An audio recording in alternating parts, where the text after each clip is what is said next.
This is chapter 1 of a new audio drama series. It's the year 1607, and the fog rises above the marshes of the Virginia tidewater, curling and twisting between the trees.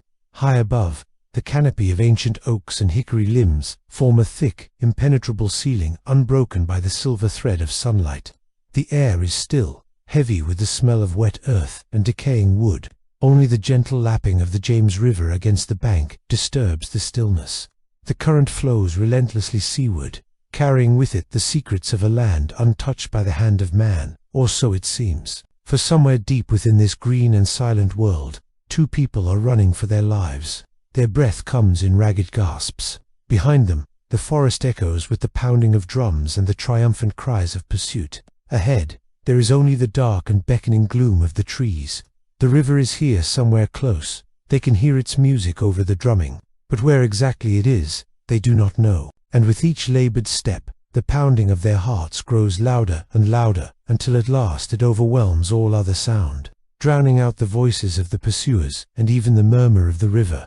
And then, like a thief in the night, it steals away, leaving only the whisper of wind through the leaves and the buzzing of unseen insects. And now we can finally see our two protagonists up close. She is young, perhaps no more than 12 summers old, lithe and graceful as a forest fawn, her long dark hair escaping from its Moorish bonds, her buckskin dress torn and soiled, her bare feet bleeding from sharp stones and thorns. Her name is Matoaka, but to the English who will know her better as an adult, she will be called Pocahontas. He is older, we would guess, in his mid-30s, lean and wiry, his face weathered and sun-beaten, his clothes and armor a patchwork of leather and metal, held together by sinew and hope. His name is John Smith. He is an adventurer, soldier, explorer, cartographer, a man of many talents and few scruples. Both of them are fugitives, hunted and desperate, but their reasons for flight are very different. For he runs from men of his own kind, while she flees from the men who have taken her people's land and called it their own. And right now, they are both utterly alone, lost in the heart of the wilderness, with nothing but the clothes on their backs and the soles of their feet to protect them from the hard and unforgiving ground. And so they run, not side by side, but one behind the other, until at last the trees begin to thin, and the first rays of sunlight pierce the leafy ceiling overhead. Then, like a beacon at the end of a long and winding road, they see it, the wide expanse of the James River, stretching from east to west, a broad mirror reflecting the boundless sky above. There is a small boat moored to a tree, and Smith knows if he can reach it, the current will carry him downstream, away from this place and all the troubles it holds. But first, he must make it across the riverbank, which is no easy task when your legs are leaden with fatigue, and every step brings fresh agony to his blistered feet. Nevertheless, he struggles on, driven by the instinct for self-preservation and a healthy dose of fear. For behind him, the forest is alive with the sounds of pursuit, the shouts and laughter of his pursuers echoing across the water. And when he reaches the boat, he pauses only a moment to catch his breath before scrambling aboard and shoving off from the bank. As the current takes hold, pulling him away from the shore, he looks back to see Pocahontas struggling through the underbrush, her dark hair streaming behind her like a banner of defiance. She has reached the riverbank and waded into the shallows, but the water is rising rapidly, swelling after days of rain, and soon it will be too deep to cross. So Smith does something reckless, something that will change the course of his life forever. He turns the boat about and paddles back to shore. When he gets close enough, he calls out to her in a loud voice, hoping that his words will carry across the water. "Come, child, come quick," he shouts. The river is rising fast, and then he reaches out to her with a hand that is gnarled and strong, his face creased with concern. She hesitates for a moment, glancing back at the pursuing warriors, then takes his outstretched hand and lets him pull her aboard. Together, they paddle across the river, Smith at the stern, guiding the way, Pocahontas in the bow, gazing intently at the opposite bank. When they reach the far shore, Smith ties the boat to a nearby tree and turns to her, expecting to see gratitude in her eyes, perhaps even a hint of shyness. But what he finds instead is suspicion, fierce and untamed as a winter storm. Her head is high, her chin tilted defiantly toward the sky. Her gaze is fixed on him, measuring him, weighing him. At last, she speaks, her voice clear and musical, lilting with an accent that is strange to his ears. "Who are you?" she asks, her eyes never leaving his. "Where did you come from? Why did you help me?" Smith hesitates, not because he fears her, not really, but because he knows how his words will sound in her ears, twisted and distorted by fear and prejudice. For however much he may have learned of her people's ways, he is still an outsider, a pale-skinned man from a far-off land who speaks a tongue she does not understand, and he knows that every word he chooses will either break the fragile trust between them or forge an alliance that could save his life. And so he begins slowly, carefully building a bridge between them with words as tentative and fragile as the first blossoms of spring. He tells her his name, where he is from, why he came to this land, and as he speaks, he sees the wariness in her eyes slowly melt away, replaced by something akin to wonder. And in that moment, he knows that he has made a friend in a strange and perilous land. Pocahontas is the daughter of Chief Powhatan, the paramount chief of the Powhatan Confederacy, a loose alliance of 8 to 10 tribes in the Tidewater region of Virginia. When Smith first met her, she was living with her mother and siblings near the village of Senecomo, which means people of the high hill. Her father's village was located further inland, closer to the falls of the James River, in an area known to the English as Henricus. Although Pocahontas was only 12 years old at the time of Smith's arrival, she had already been betrothed to a young warrior named Cook. The two were to be married in a few months, but Smith's presence has thrown her life into chaos. John Smith, on the other hand, has been on his own since he arrived in Virginia. He had come to the colony of Jamestown as part of a group of 120 settlers, most of whom were gentlemen adventurers, more interested in gold than honest labor. Within weeks of their arrival, half of them were dead, succumbing to starvation and disease. And Smith, who had been elected captain of the colony, was desperate to find a way to sustain his people. In March 1608, he led an expedition up the James River to explore the interior of the country. During their absence, the settlers at Jamestown were visited by a delegation from the Powhatan Confederacy, including the chief's daughter, Pocahontas. When Smith returned to the settlement, he was surprised to learn that she had become a kind of unofficial ambassador between the colonists and the natives, and he knew that if he could win her favor, he might have a chance to save his colony. But as the summer wore on, tensions between the two cultures grew. In August, Smith led a second exploring party inland, and this time he took Pocahontas with him. It was a journey fraught with peril, and Smith found himself falling in love with the young native woman. When they returned to Jamestown, however, his fellow settlers saw only a savage and a potential threat to the colony. They accused Pocahontas of stealing food and supplies, and they imprisoned her in a fort. Smith managed to secure her release, but he knew that the only way to protect her was to take her to England. On June 1409, Pocahontas and Smith sailed from Virginia on the ship that had brought the first settlers to Jamestown. On April 1612, they arrived in England, where Smith was knighted by King James I, and Pocahontas was presented at court as a symbol of the new colony's potential. She spent the next 2 years touring England, learning the customs and language of the English court. On March 6, 1614, Pocahontas married John Rolfe, a tobacco planter who had come to Virginia with the second wave of settlers. In December 1616, she gave birth to a son, Thomas. Pocahontas died on March 1617, probably of smallpox, and was buried in Gravesend, England. I am the author. You can find me on social media. And now, if you'll excuse me, I have a river to cross. Okay, so in Chapter 1 we learned about the first people to set foot in Virginia, the Paleo Indians. We learned how they hunted large game and gathered food. But by the time the colonists arrived, those people were gone, and in their place lived a large, complex society of farmers. This is Chapter 2. The Powhatan peoples arrived in Virginia thousands of years before Europeans ever set foot on the continent.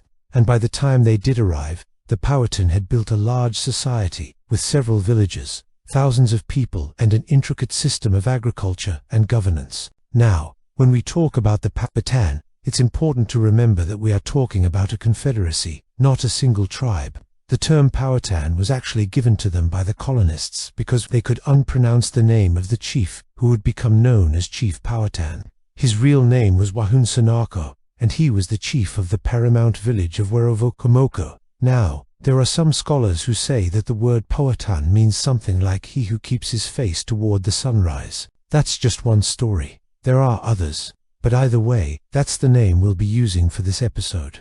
Wahunsanaka was a powerful leader who ruled over a vast domain. In fact, at the height of his power, he controlled all of the tribes from the James River to the eastern shore and up into the Tidewater region. He's been described as a benevolent king who cared for the welfare of his people, and he was known for his wisdom and his ability to negotiate with other tribes. So, Wahunsanaka's home village was called Warova, and if you want to see where it was, just follow the north bank of the York River all the way up until you get to where it splits into two, then go right. It's the big island over there. Now, when the colonists came through, he actually moved his village over to the south side of the river and built another village called Pamunki. That's where he met with the colonists and eventually settled them in Jamestown. In fact, every spring, Wahunsanaka and many of the other chiefs would come to Jamestown to trade with the colonists and get all sorts of trinkets and goods from them. Every fall, they'd also host a sort of harvest festival with the colonists, where they would exchange corn for tools, knives, pots, and other manufactured goods. Now, this trading arrangement worked out well for both sides, since the colonists needed the corn to survive, and the Powhatan needed the tools and other goods that the colonists had to offer. However, there was a little bit more to these meetings than just trade. There were also opportunities for Wahunsanaka to observe the English and learn all he could about their culture and way of life. You have to remember that the Powhatan had been living in Virginia for thousands of years, long before Europeans ever arrived, so they knew the land and its resources intimately. They also had a deep understanding of the natural world and the rhythms of the seasons. They knew how to plant and harvest crops, hunt and fish, and live in harmony with the environment. The Powhatan were primarily an agricultural society. They grew crops such as corn, squash and beans, which provided them with the majority of their calories. They also grew tobacco as a cash crop for trade with the colonists. They grew wheat, barley and oats, but the main source of their diet was deer meat, which they obtained through hunting. They would often use spears, bows and arrows to hunt deer, and they would preserve the meat by smoking or drying it. Their villages were typically located near rivers or other bodies of water, which provided them with a source of protein and transportation. They built their homes out of wood and thatch, and they lived in large extended families. Each village had a chief who was responsible for leading the community and making decisions in the best interest of the people, and the villages themselves were usually surrounded by fields of crops and were self-sufficient. They had everything they needed within their community to sustain them, such as food, water, and building materials. However, sometimes they would need to trade with other villages for goods or services that they could not obtain on their own. They would use a barter system to trade, meaning that they would exchange one good or service for another. They didn't use money as a form of currency. Speaking of trade though, the Powhatan didn't only trade with each other, they also traded with the colonists. Like I said earlier, they would exchange corn for tools, knives, and other manufactured goods. They also traded with the colonists during the fall, when they would hold a harvest festival in Jamestown. During these festivals, the Powhatan would bring corn and other goods to trade with the colonists, in exchange for things like metal tools, knives and blankets. The Powhatan were very skilled traders, and they were able to take advantage of the colonists' need for corn to survive. They also used trade as a way to build relationships with the colonists, and learn more about their culture and way of life. They were very shrewd negotiators, and they were able to get the best possible deals for their people. Though while trade was important to the Powhatan, it wasn't their only relationship with the colonists. They were also engaged in a constant state of warfare with their neighbors, the Susquehannock. The Susquehannock were a powerful tribe who lived to the north of the Powhatan, and they were constantly raiding their villages and taking their people captive. The Powhatan were forced to live in a state of constant alertness, always ready to defend themselves against the next attack. To protect themselves, the Powhatan built forts around their villages, which were made out of wood and earth. They also had a well-trained military force, consisting of men of all ages, who were able to fight and defend their people. They would use weapons such as bows and arrows, spears and clubs, and they were very effective in defending their villages against the Sioux. Now, to be fair, the Susquehannock weren't the only tribe the Powhatan were at war with. There were others. The Montagnais, the Manahoac, the Sapone and the Iroquois were all tribes that fought with the Powhatan. Now, the reason for all this fighting is complicated, but it basically comes down to land and resources. You have to remember that this is long before the concept of private property really took off. Land wasn't owned by individuals, but rather by the community as a whole. The idea that one person could own all of the land in an area was foreign to them, and the reason for that is because their society was based on sharing and cooperation. They believed that everyone should have access to the resources they needed to survive, and they worked together to ensure that everyone's needs were met. This way of life, however, often put them at odds with other tribes who were more individualistic and competitive. The Powhatan were constantly trying to expand their territory and influence, and they would go to war with other tribes in order to achieve that goal. For example, they were in conflict with the Susquehannock over control of the fur trade. The Susquehannock were a powerful tribe who lived to the north of the Powhatan, and they were constantly raiding their villages and taking their people captive. The Powhatan were forced to live in a state of constant alertness, always ready to defend themselves against the next attack. To protect themselves, the Powhatan built forts around their villages, which were made out of wood and earth. They also had a well-trained military force, consisting of men of all ages, who were able to fight and defend their people. They would use weapons such as bows and arrows, spears and clubs, and they were very effective in defending their villages against the Susquehannock. And speaking of defense, the Powhatan had a strong military tradition. All young men were expected to learn how to fight and defend their village, and they would train regularly to be prepared for any attacks.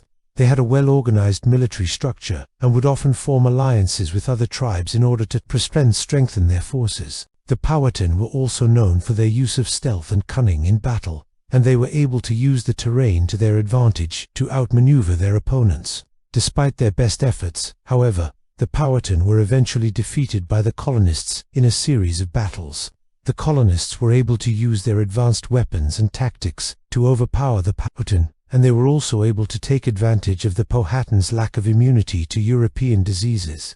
The defeat of the Powhatan had a devastating impact on their society and way of life. Their population was decimated by disease, and they were also forced to give up much of their land to the Colonists. As we move forward in this series, we will see how the Powhatan were able to adapt and survive in the face of these challenges. But their story is a tragic one that serves as a reminder of the devastating impact that colonization had on Native American populations. Alright, everybody, that's it for this episode. Don't forget to like and subscribe so you don't miss out on future episodes. And don't forget to check out the link below to learn more about the incredible team that makes this show possible. I'll see you next time. Alright. Welcome to Chapter 3 of our English colonization of North America story.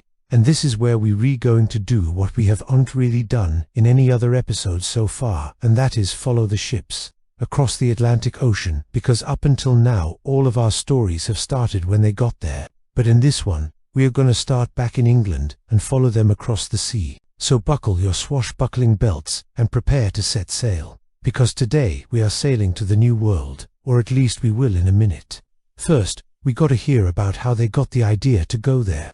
We last left off with the Roanoke colony having failed, or at least vanished into thin air, and leaving behind more questions than answers. But while the official story was that it was a financial failure, those who lost money on the colony knew better. The real reason was that the island was a disaster waiting to happen. It had no fresh water, poor soil, and no natural shelter. Plus, the Spanish were always around looking to take their shiny new settlement. In fact, the only thing the island had going for it was its natural harbor. Other than that, it was basically a rock in the ocean. So if you're an investor in this joint and you want to try again, where would you try? That's right, you'd find somewhere else. Somewhere with water, trees, and maybe a river or two. Somewhere where you could actually grow stuff. Oh, and also somewhere where the Spanish couldn't get to it. So with those criteria in mind, a few Englishmen decided to make a deal with the king. If he gave them permission to establish a settlement along the coast of North America, they'd bring him back lots of gold, which at the time they thought was everywhere, or at least a bunch of timber to build ships. King James I said, "Hell yeah, let's do this," and granted them a royal charter to establish a colony anywhere between the 36th and 40th parallel north. Yeah, that's right, the exact same latitude as the future US states of Missouri and Illinois. Great, now, go forth and conquer, or at least, don't die trying. Then came the hard part. They had to find enough people willing to risk their lives to even attempt such a journey. This wasn't like hopping on a boat and going over to Europe. There were no guarantees of success and plenty of reasons to fail, but still they found 100 settlers and 30 non-settlers, mostly skilled laborers and craftsmen who actually wanted to come to this new colony. These 130 men, women and children weren't the most courageous souls. No, that honor goes to whoever volunteered to be a privateer, but they were enthusiastic and excited to make a life in a new country. Not to mention the prospect of striking it rich with gold was too good to pass up. Okay, so now we've got people, but how are they getting across the ocean? For this, they turned to 3 ships, the Susan Constant, the Godspeed, and the Discovery. Each ship was uniquely suited to the task at hand. The Susan Constant was a 200-ton merchant ship that would carry supplies and colonists to the New World. The Godspeed, also a 200-ton merchant ship, would do the same. And the Discovery, a 100-ton ship built specifically for exploration, would scout out the coastline and find a suitable place to establish the colony. All told, each ship brought about 50 settlers with them and an abundance of supplies and food. This was not a bare-bones exploratory mission like the ones that preceded it. No, this was a full-on attempt to create a new life in a new land. The captains of these ships were equally well suited for the task. Christopher Newport was the captain of the Susan Constant. He was an experienced sailor who had sailed extensively throughout the Mediterranean Sea and was well respected by his crew. John Smith was in charge of the other 2 ships, the Godspeed and the Discovery. Smith was a former soldier who had fought in France and Belgium and was also an experienced sailor. In fact, he was the one who convinced Newport to take the longer southern route through the Grand Banks of Terra Nova, which is modern-day Newfoundland, instead of the much shorter northern route through Hudson Bay. Smith figured the warmer waters would mean calmer seas, and he was right. It took them 14 weeks to get there, but they arrived safe and sound. As for the rest of the settlers, most of them were gentlemen adventurers who had invested their own money in the colony. Many of them were young and eager to make their mark on the world, and some were older and had more of a survivalist mindset. Everyone was excited to see what lay ahead. Some had heard stories of the riches to be found in North America, and others had heard nothing at all. They had no idea what they were getting themselves into. But regardless, they were ready to explore, ready to settle, and ready to build a new life in a new land. Once they arrived, they didn't just drop anchor and wait for someone to tell them what to do. No, they went ashore immediately and began exploring. John Smith led the way and soon discovered a river that would later bear his name. As they sailed further south, they realized the area was much more hospitable than the barren island they had left behind. The soil was rich and fertile, and the forests were filled with game. There were also plenty of freshwater springs and streams, which meant they could stay here as long as they wanted, without fear of running out of drinking water. It was everything they had hoped for, and more. But not everyone was as enthusiastic. Many of the settlers were afraid of the unknown. They had left behind the familiar streets of London for the wilderness of North America, and now they were faced with the task of building a new life from scratch. It was daunting, to say the least, but John Smith was undeterred. He laid out his vision for the colony, a thriving community of settlers who lived in peace and prosperity. He talked about the riches they would find in the forests and the abundance of wildlife that roamed the land. He painted a picture of a future so bright it was impossible not to get caught up in it. Of course, he also promised they'd be rich in 3 years, or it was all off, which probably helped motivate them a little. The settlers followed Smith's lead and got to work building homes and planting crops. The men cut down trees and made a fort to protect them from the elements and any potential enemies. The women cooked meals and took care of the children while the animals roamed free. Within a few months, they had created a small but sustainable community. And then suddenly they were attacked by the natives. Alright, so that's the end of part 3. I know it was a little different from the usual format, but honestly, I feel like this story deserves a little more attention than I can give it in a normal episode. So I'm splitting it up into chapters and releasing them separately. This allows me to flesh out the story a little more and hopefully make it a little more engaging. Plus, I think it gives you guys a chance to digest the information a little better. Instead of cramming everything into one episode, I'm spreading it out over several parts, which means you have more time to think about what you've learned and ask questions. And yes, this does mean I'm probably never going to finish the series, but hey, at least you'll learn something along the way. Anyways, thanks for watching. Hopefully you enjoyed the change of pace, and if you did, let me know in the comments below. Also, don't forget to subscribe so you don't miss out on part 4. And finally, thank you to my patrons and members for supporting this channel. You guys make it possible for me to do this every week, and I appreciate each and every one of you. Until next time, goodbye. The first weeks were hungry and hard, but no one seemed more cheerful than Captain John Smith. This is Chapter 4 of our new series, A People's History of the United States. We told the story of the Mayflower in Chapter 3, and we'll tell the story of the Pilgrims next time. But before that, let's talk about the first English settlement in North America. In May 1607, 3 ships arrived in the Chesapeake Bay carrying 104 men who would become known as the Jamestown Colonists. Everyone was excited to begin their new lives in the New World. Captain John Smith described it like this: "What could be said? Who can describe the apprehension, the thoughts, the fears, the hopes that then did swarm in every man's breast? After 2 months of sailing, they had made it and the future looked bright. Well, almost everything about the future was bad, but still, for the first few days, they put those worries aside and enjoyed being by the sea again after so long at sea. They feasted on seafood, and according to legend, they toasted the king with wine and beer they had brought from England. Then they began exploring the area, taking notes on resources for building and growing crops. By all accounts, they loved what they found. John Rolfe, an English settler in Jamestown, wrote this: "Within 2 or 3 miles on every side thereof, there was not the least tree that either by nature or man had not been consumed. All heart and hands were employed in cutting down of trees and making of houses, every man like an ensign of his own private fort. In a word, such was the plenty of timber that within 2 months after our arrival, we had not only erected 12 good houses for ourselves, but had also prepared the foundations, and laid the first course of brick for a very fair church." Other writers from Jamestown agreed that the forest was full of resources, and that life in England was going to be so much better here in Virginia.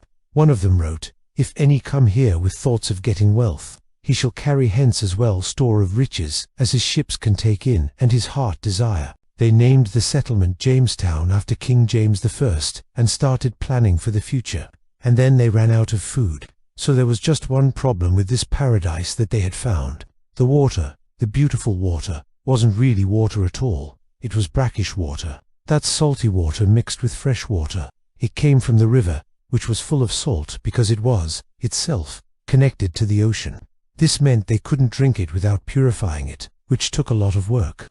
Also, the river stank, and so did the marshes. Typhoid fever spread through the colony. George Percy, another colonist, wrote, "Our greatest affliction was the sickness, which cut us down daily, some with fever, some with aches, some with sore throats, some with ulcers and other kinds of diseases. At least 9 people died each week." There was also the small matter of having no food, so they had to get creative. Some went fishing, but most of the fish they caught were so small they weren't even worth keeping. Others tried hunting wild animals, but the only things they managed to catch were muskrats and squirrels. No deer, no wild turkeys, nothing big enough to sustain them. Even foraging for food was difficult. As George Percy wrote, "Our harvest being so short, every man was forced to eat vegetable weeds, the roots of which were somewhat nourishing. Their rations consisted of corn, peas, and small bits of bacon. Sometimes when the wind shifted, they could smell the roasting meat of Native Americans cooking over fires across the river, but they didn't have boats to get to the other side. No one knew how to build one, so they were stuck eating disgusting weeds. Within a month, they had eaten all the food they had brought from England, and now there was nothing left to eat." This was the beginning of what would become known as the starving time. George Percy described what happened next. "Afterwards, when all our victuals were spent, we were all in a desperate condition. What could now be done to preserve our lives? Our only hope was in fishing and fowling. So we set up many great nets and angles. Many hours we cast our nets and angles without taking anything. At last we took a few small fish called herring. For a whole day we were musing what to do, for none was so weak but he could say, 'I am as hungry as the devil.' At last we resolved to send a boat for more maize. We borrowed a canoe of the natives and manned it with 6 men, giving them power to take what maize they would, and so they returned with 5 or 6 bushels of maize. Thus we were sustained from day to day. But eventually even this food supply ran out, and all they had left was a single barrel of corn. They were doomed, or were they?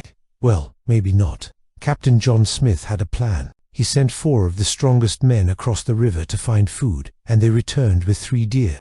Finally, something big enough to eat. They roasted the meat and feasted. John Smith reported, and amongst them the stoutest of the Englishmen present did eat 2 whole quarters of venison. A man could scarce eat so much as half a quarter, but hunger, sated with the first broth, we fell to drinking, singing and dancing. At last, they would not starve, and yet only one of those 4 men actually made it back to Jamestown, to drown while crossing the river, and one was killed by a Native American arrow. You see, even though the deer saved the colony from starvation, life in Jamestown was still dangerous. They didn't know where exactly they were, but they knew there were indigenous people nearby. They had seen them from afar, and the Native Americans had visited the colony several times. John Smith wrote, "We are neighbors now," he said, "and must give them respect." But not everyone thought this was a good idea. Some wanted to kill all the Native Americans, and when Smith proposed trading with them, others thought he was crazy. But Smith wanted to make peace. He reasoned that if they treated the Native Americans well, they would help the settlers survive in this new land. So he invited a group of warriors from a local tribe called the Powhatan to visit him and his men. But when the time came, the Powhatan didn't show up. Smith got angry and decided to go to them. He traveled for days down the river until he came upon a village, but it was abandoned. He noticed footprints and concluded the villagers had gone to war. Smith and his 2 companions hid in the bushes. They waited, and sure enough, a group of warriors returned. They had weapons made of stone and bone and feathers and copper. They were dressed in animal skins. They were armed, and they were coming right for Smith. And as they approached, Smith stepped out of the bushes and yelled, "Hold, Powhatan, give me your head." The warriors screamed and ran away. Smith had scared them off, or so he thought. When he turned to leave, one of the warriors hit him on the head with an arrow. He fell to the ground, and the warrior kicked him, and then stood over him, ready to deliver the killing blow. Just then, the other 2 Englishmen showed up, and the warriors ran away again. The Englishmen carried Smith to a nearby canoe, but he was badly hurt and unconscious. They paddled back to Jamestown, and the Englishmen nursed him back to health. Captain John Smith recovered and became the de facto leader of Jamestown. His goal was to build alliances with the Powhatan people, but these attacks suggested that wouldn't be easy. Like the Pilgrims in New England, the Jamestown settlers struggled to understand the people whose lands they had invaded. For the Powhatan, the English presence was an imminent threat. Ever since the English had arrived, they had taken things from the Powhatan, hunted their game, chopped down their trees, and encroached on their land, and so they prepared for war. Jamestown barely survived its first year. Only 35 of the 104 original settlers were still alive when the second ship arrived. In 1608, that ship brought 400 pounds of food and 40 new settlers. These new arrivals helped the colony thrive. More ships arrived over the next few years, and by 1610, there were nearly 2,000 colonists in Virginia. As time passed, more Native American groups moved to the region. Some tribes joined forces with the English, and others fought against them. By 1613, Captain John Smith was gone, and Virginia was becoming a successful colony. Life was still hard, but the worst of the starving time had passed. Okay, that's all for this episode. Thanks for watching. Catch you next time. Chapter 5, Captivity in the Forest. John Smith meets Powhatan. John Smith is captured by the Native Americans. Now, we've been here before, but that was the movie version of it. Let's do the reality version. It is December 1607. The cold wind bites hard as John Smith walks through the forest. He has been alone for 3 days, subsisting on berries and the fish he has caught. This has made him very thirsty. His throat is dry and sore, and his lips are badly cracked. He would kill for a drink of water. The day before, Smith had become separated from his companions while hunting. As darkness fell, he built a small fire and made camp. At dawn, when the fire had died down to embers, he continued on, and now he hears the sound he has been dreading. The war cry of the natives rises above the trees. He knows they have found his trail and soon will be upon him. In the distance, he sees an open space and runs for it. It is a clearing, and in the center is a village. Some of the natives are standing in the village. Others are running toward him with bows and arrows. He is outnumbered and realizes he cannot escape. His only chance is to surrender. Smith drops his weapons and slowly raises his hands in submission. Opatankano, chief of the Powhatan people, stares at the prisoner before him. He is tall and muscular with long black hair and piercing black eyes. His expression is stern and unforgiving. Smith had heard many stories of the natives from other explorers, but had never taken them seriously. He had expected to find peaceful people who were curious about the newcomers. Instead, he found a fierce warrior. Smith looks back defiantly. For a moment, neither man speaks. Then Opashenko speaks in a language Smith does not understand. Another native speaks up and tells Smith, "You are our prisoner." Smith replies, "That is true, but I am no coward." Opashenko frowns. "Do you think we fear you?" Smith, "I know you wish me dead, but I promise to be no easy prey. You will find my head strong and my heart stout." Opashenko smiles slightly. "Brave words from a captive. We will see if they are backed by a brave spirit." He motions for Smith to be tied up and taken to the nearest village, where he will be held until the next full moon. Smith is led through the forest, the whole time being glared at by Opatankano. They travel 2 hours before reaching a stream. Opatankano motions for Smith to cross over. On the other side, there are several huts made of wood and thatch. This is the first village Smith has seen in the New World. The natives stare at him curiously as he passes by. Some of them whisper to each other, pointing at Smith. Smith ignores them, his eyes fixed ahead. He knows that Opatankano is watching him closely. He can feel the chief's eyes boring into his back. They continue on for another hour until they reach a large clearing. In the center is a big hut made of wood and covered with a thatched roof. Opatankano turns to Smith and says, "Here we stop." Smith knows this must be the chief's hut. He has heard stories of how the natives live and knows that the chief's hut is usually the biggest and most ornate in the village. Smith is led into the hut. Inside, it is dark and smoky. There are several fires burning inside the hut. The air is thick with the smell of wood smoke and human waste. Smith coughs and fanning the smoke away from his face. He can just make out the shape of Opakanako sitting on a mat in the corner.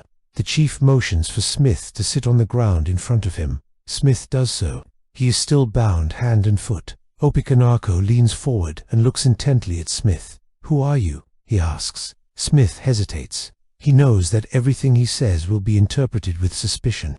Finally, he says, "My name is John Smith. I am an explorer from England." Opakanako looks at Smith for a moment. "Why did you come to our land?" Smith, "I came to explore and to find gold." Opakanako, "Gold? You want gold?" Smith, "Yes." Opakanako stands up. "Then take these," he says, dropping 2 lumps of metal on the ground in front of Smith. Smith looks at the metal. It is gold. Opatankano gestures for Smith to pick it up. Smith does so, his heart pounding.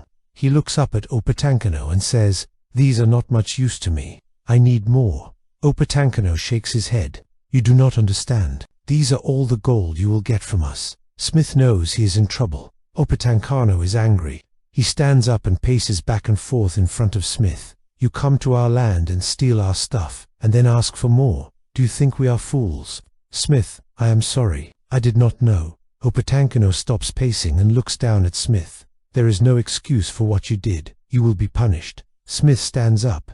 "I am not afraid of your punishments." Opatankano reaches out and grabs Smith by the collar of his shirt. He pulls Smith close and growls in his ear, "You may not be afraid of death, but I can make your life worse than death. I can take away your freedom and make you a slave for life." Smith struggles against Opatankano's grip, but the chief is too strong for him. Opatankano throws Smith back down to the ground. "You will stay here until the next full moon. Then I will decide your fate." With that, Opatankano leaves the hut. Smith is left alone in the dark. The only sound, the crackle of the fire and the buzz of insects outside the hut.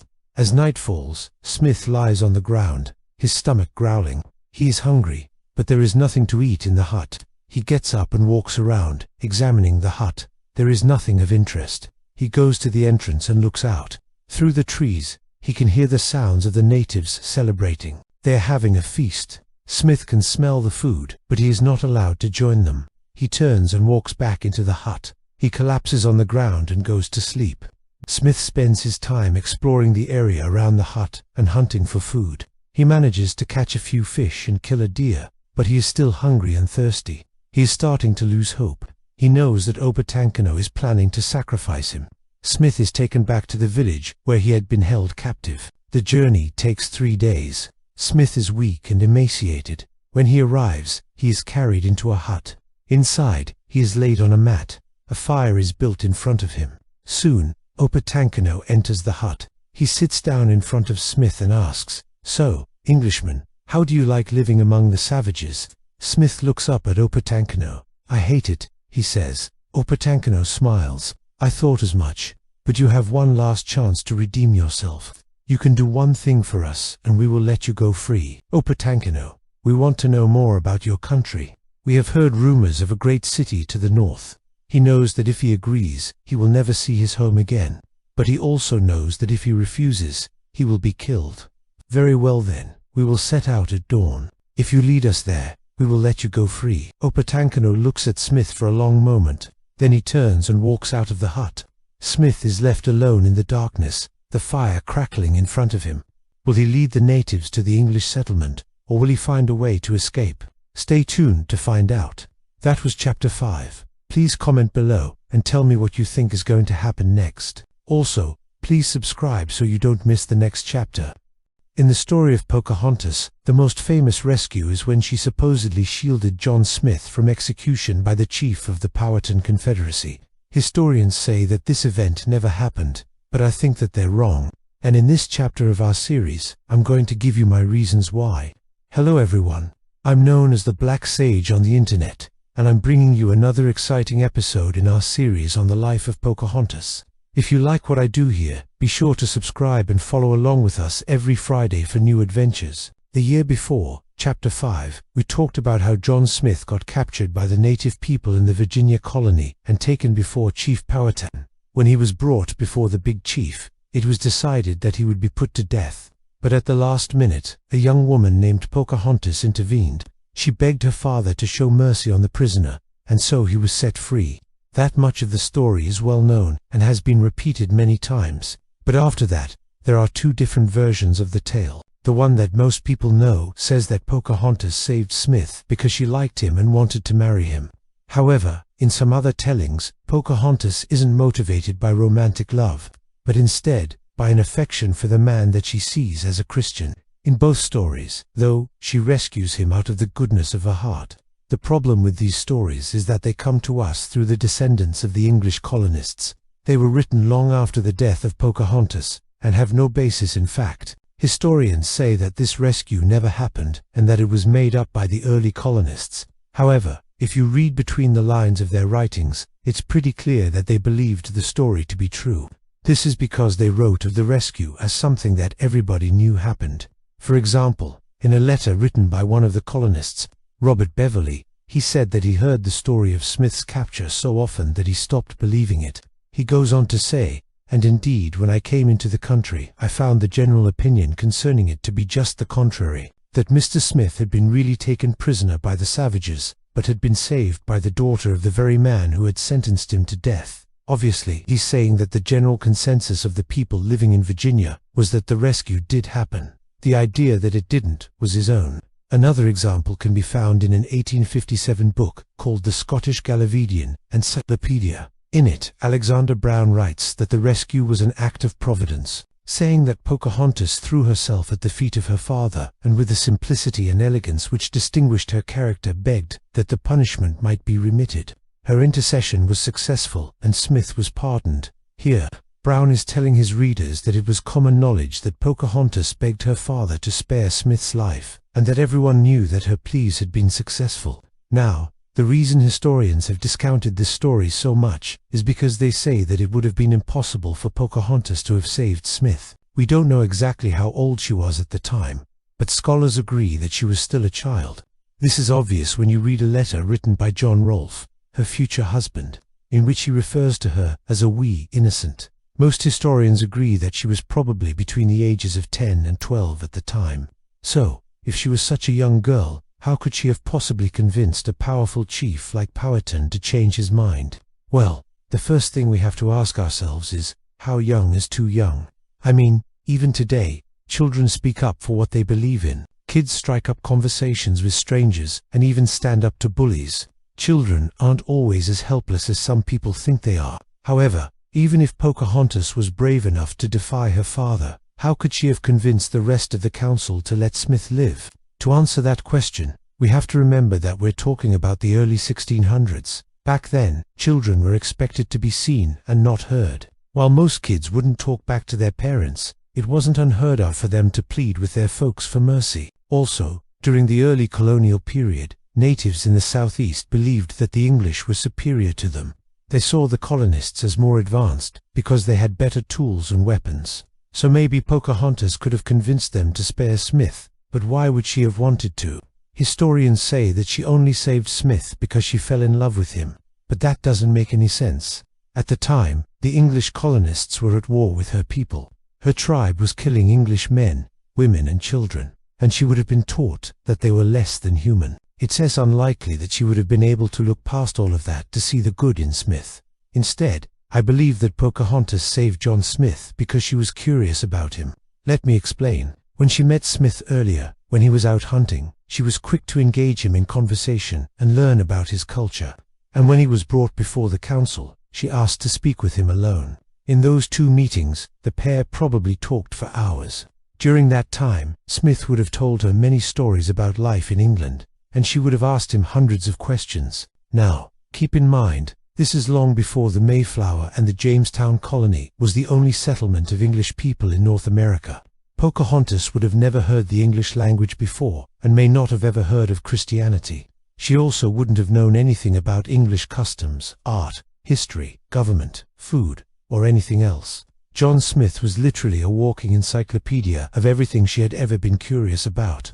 Now, imagine being a kid and meeting somebody who knew everything. You would probably want to spend hours listening to them talk. Now imagine that same person was about to be put to death. Even if you couldn't save them, you would at least try to talk them out of their execution. It's a natural reaction that anyone could have. You don't have to be a saint to do something like that. Also, if we go back to the letter written by Robert Beverley, I mentioned it earlier in this video. He says that the general consensus was that Smith was actually captured but then saved by Pocahontas. Then he goes on to say that he himself couldn't believe the story. What he meant by that is important. Beverley was saying that the rescue was so well known that some people thought he was trying to deny it, when really he just could untrap his mind around the idea of such a young girl being able to save a man from execution. I believe that Beverley, as well as everyone else who accepted the story as true, was correct. Pocahontas likely saved Smith because she loved learning. She probably thought of him as a walking library and she didn't want to see him go. Now, while I believe that this rescue did happen, I also believe that Pocahontas wasn't the only person involved in it. Remember that she was just a child, and even if she was brave enough to plead for Smith's life, it would have been hard for her to convince the entire council to spare him. There had to be other people there who supported her cause, and I think that those people were her mother and uncle. You see, we know that Pocahontas had a younger brother named Cacum. When she visited Smith in prison, he was there with her, and when Smith left the colony later, he took Cacum with him on his boat. Since Cacum was a young boy, I think it's safe to assume that he was with his mother at the time of Smith's capture, and she was the one who convinced the council to listen to her daughter's pleas. Now, to prove that theory, we have to look at a letter written by John Smith to an English lord. In it, he talks about how he wanted to take a native woman back to England with him, but he couldn't decide which one to choose. He says, "There were 3 I liked best, but I could not determine which to take. The one, the daughter of the great King Powhatan, whom I had seen a prisoner with her 2 little brothers and sisters. Another, the daughter of the second king, whom I had seen at my coming ashore, a naked wild Indian, and yet a beautiful creature. And the third, the daughter of one of our greatest friends in the country." We already know that Pocahontas was the daughter of the big chief, and that she had a little brother named Cacum. Therefore, the only person who could have been the little brothers and sisters that Smith saw with her was her. Also, since Cacum would have been about 10 years old at the time, the woman Smith mentions in his letter was likely her mom. So it wasn't just Pocahontas who saved John Smith. He was rescued by a whole family of strong women. This is something that historians will never admit, though instead, they will continue to say that the story is a myth, made up by the colonists to make Pocahontas seem like a better person. But I think they're missing the point. The story of Pocahontas saving Smith didn't become popular until long after her death. It wasn't something the colonists made up to glorify her, but rather an explanation they created for how a tiny girl could have saved a man's life. No matter what historians say, the story makes perfect sense. It was something that could have absolutely happened, and I believe that it did. That brings us to the end of another chapter in the life of Pocahontas. Every week we uncover more and more information about her life. Next week, I'll bring you the next exciting chapter in our series. But until then, remember, be good to one another. Alright, class, it's time for Chapter 7, Gifts of Corn and Friendship. And today we are going to talk about Pocahontas. Now, if you've watched our prior videos or read the book, you know that so far the Jamestown colony is not doing so well. In fact, they're in what we call the starving time. So this is a time when people are really hungry and things are not going well for them. In this chapter, though, things begin to turn around because we have a very famous event. We have Pocahontas coming to Jamestown with food and saving the day. Well, kind of. Let's go ahead and dive into the details of this important chapter. Okay, let's begin with the main idea of this chapter. The main idea of this chapter is that Pocahontas visited the Jamestown colony and helped them out during the starving time. Now we've got several important details to consider. The first one is talking about the starving time. Now the starving time was from the winter of 1609 to the spring of 1610.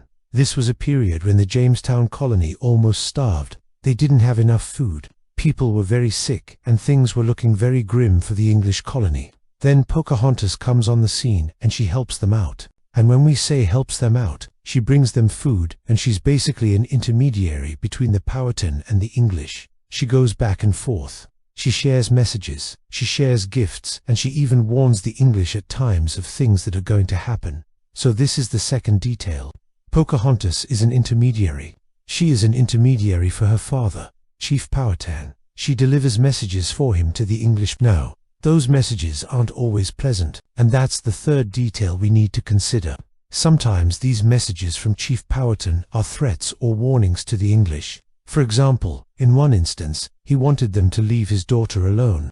He was unhappy with how the English were treating his daughter, and so he sent her back to him. And then he sent a message back saying that they need to stay away from her. And then another time he actually threatened the English. He threatened them with war unless they gave him certain things that he wanted. Now Pocahontas was also an intermediary between her people, the Powhatan, and other tribes that were around. She delivered messages to the English about the other tribes, and she was also an intermediary to the English colonists. That's right, she also served as a messenger for the colonists. For example, she carried messages from John Smith to her father, Chief Powhatan. The fourth thing we need to consider is the whole issue of gifts. As I said earlier, Pocahontas brought corn to the starving English, and this helped them immensely. This was a very important gift. However, there were other gifts that were given. For example, there was a time when Captain Newport came to Jamestown and he was trying to get the colony restarted and get things going again. He was going to lead an expedition out to find food, but he needed a guide. And who does he ask for help? Who does he ask to be his guide? Well, he asks Pocahontas's brother, Kocoum. So Kocoum serves as a guide for him, and then when they come back, Kocoum gives Captain Newport a special gift. That gift is a silver necklace. Now this was a very important gift because it symbolizes the alliance between the Powhatan and the English. Another gift that is given is a little more mysterious. John Smith received a strange gift while he was in the colony, and this gift was a medicine. Now he says that he doesn't know what it was, but he thinks that it was poison. We also have tobacco seeds that were brought to England. These tobacco seeds were actually brought by an explorer named John Rolfe. He took tobacco seeds back to England. And then later we'll see that John Rolfe actually marries Pocahontas. And the fifth thing we need to consider are the delicate truces. There were several delicate truces between the Powhatan and the English, and Pocahontas played a key role in these truces. Now remember that this was a very tense situation. The Powhatan and the English did not fully trust each other. They kept breaking the truce, but Pocahontas tried to keep peace between them. Now, one of these truces was broken when Captain Samuel Argall came to the colony and he captured two of the Powhatan's men. Their names were Kim and Tecum. They had gone to an island to get food, and then this English captain captured them and brought them back to the colony. This truce was broken again when John Smith went on an expedition to find food. He was looking for food for his colony, but he found some of the Powhatan's people, and so he captured them and brought them back to the colony as well. And then there was a big fight that broke out between the English and the Powhatan, and Pocahontas tried to stop that fight. but she couldn't. She just could not stop it. Alright, now let's move on to the last two details. The sixth thing we need to consider are the marriages. You know, we already mentioned John Rolfe, but he is going to marry Pocahontas, and this will symbolize an end to hostilities between the Powhatan and the English. It is actually a very interesting story, because John Rolfe had tobacco seeds, and he was hoping that he could get more land from the Powhatan. So he went to Pocahontas' brother, and he asked him for permission to plant tobacco on a Powhatan island, and that's how the marriage begins. He then marries Pocahontas, and they go back to England together, and this relationship really symbolizes a peaceful relationship between the Powhatan and the English. Now, the seventh thing we need to consider is the big picture. How does this chapter fit into the bigger picture? What's going on here? Well, this chapter shows us that things are starting to look up for the Jamestown colony. They're still having problems. They're still not doing that well. But Pocahontas has saved them during the starving time. Also, things are looking good because tobacco is going to become a cash crop in this region. Tobacco is something that they can sell to other people. It becomes a very profitable crop. And so this is why John Rolfe married Pocahontas. This is why he wanted to go to the Powhatan and get land from them to grow tobacco. And so this chapter really sets the stage for future chapters. Remember, in the next chapter, we're going to talk about Bacon's Rebellion. And that's a time when things are not going so well again. And so this chapter is kind of like a calm before the storm. Things are going pretty good right now. Pocahontas is helping. They've got tobacco growing. But in the next chapter, we're going to see all of that kind of blow up. And we're going to see a lot of problems between the colonists and the native peoples. Alright, click right here to go to our main idea notes. And if you want to grab a view packet, which is going to help you get an A in your class and a 5 on your exam in May, then click right here. And if you want to subscribe, click right here. Now we're back in 1609 and our story continues with Chapter 8, Misunderstandings. The English colony at Jamestown is in desperate straits. Governor Yeardley is running out of time and he has one last hope for salvation. He wants to convince the Powhatan Confederacy to let the English expand into areas where fertile land and other natural resources abound. And there's only one thing standing in his way. A small band of about 100 settlers who have established a fort at the mouth of the Chesapeake Bay. Yeardley needs these people gone so that the entire colony can relocate up north and resume growing tobacco on the Powhatan's terms. But those 100 settlers are being stubbornly led by one man, Sir Thomas Dale, who is fiercely independent and utterly unwilling to follow Yeardley's orders. To make matters worse, food supplies from England have been dwindling for years, and starvation is becoming all too common in the colony. People have been eating dogs and the dead bodies of livestock just to survive. If something doesn't change, this colony will not make it through the winter. In order to bring Dale around, Yeardley sends him 2 letters explaining why he must abandon his fort and move inland. In the first letter, he writes that the fort is an embarrassment to the colony because it was built without consulting the council in Virginia, and if peace with the Indians is ever to be secured, then they must all live under the authority of the governor. Now, this isn't really what the letter is about, but technically speaking, he does have a point. After all, this is supposed to be a cooperative effort here, and when Dale seized the fort, he did it without notifying anyone in the colony or the council back in England. But he had good reason to do so. See, the land he seized belonged to the Powhatan chief, and he wasn't going to let some random bureaucrats in England take it away from him. But Yeardley is having none of this. He doesn't care that Dale seized the fort from a Native American chief. To Yeardley, the land is either owned by the English crown, or the Native Americans don't own it at all. And he tells Dale that he must come to the capital immediately to explain himself. Dale reads this letter and replies with one of his own. He says that he won't be coming to Jamestown because he is expecting an attack from the Indians, and he needs to stay at the fort to protect his men. Yeardley reads this letter and freaks out because he thinks that Dale is plotting against him. So he drafts yet another letter, telling Dale that he has no right to defy the governor, and he gives it to a courier to deliver. Now, normally, couriers were supposed to be immune from any sort of violence, but in this case, the courier was traveling through dangerous territory, and he wanted protection. So he brings along a handful of armed men. Well, this made the local chief very nervous, and he tells his warriors to seize the courier and his men and bring them before him. They do as they are told, and the chief promptly executes the courier. This is bad news for Dale, because now his letter has been delivered, and Yeardley is probably going to march on his fort with the entire colonial militia. So Dale sends out a few men of his own to find out what happened to the courier, and they soon discover his dead body. At this point, Dale realizes that war with the Powhatan is imminent, and he goes ahead and executes the chief's brother. Then he marches his men south to intercept Yeardley, who is indeed coming to enforce his authority. However, as Dale approaches, Yeardley sees his column and decides to play nice for the moment. He sends a delegation to talk with Dale and get him to come back to Jamestown. The delegation is led by Robert Riasby, who is Yeardley's second in command. And as he's talking with Dale, Riasby notices that Dale's men aren't exactly behaving in an orderly fashion. They're drunken, they're quarreling among themselves, and they aren't doing anything to improve the defenses of the fort. Riasby tells Dale that he should be ashamed of himself and demands that he return to Jamestown with him. Dale responds by throwing Riasby in jail and executing several more of his men. When Dale's done, he sends Riasby back to Yeardley with a message saying that the fort will be abandoned as soon as the crops are harvested, and until then, he should mind his own business. Now, technically speaking, this was good news for Yeardley, but his reaction was quite the opposite. He freaks out again and believes that Dale is planning on killing him and taking over the colony. So he calls for a meeting of the council and asks them for permission to raise a military force and march on Dale's fort. But before he can do anything, a delegation from the nearby Chickahominy tribe arrives, asking for permission to build a fort of their own at Jamestown.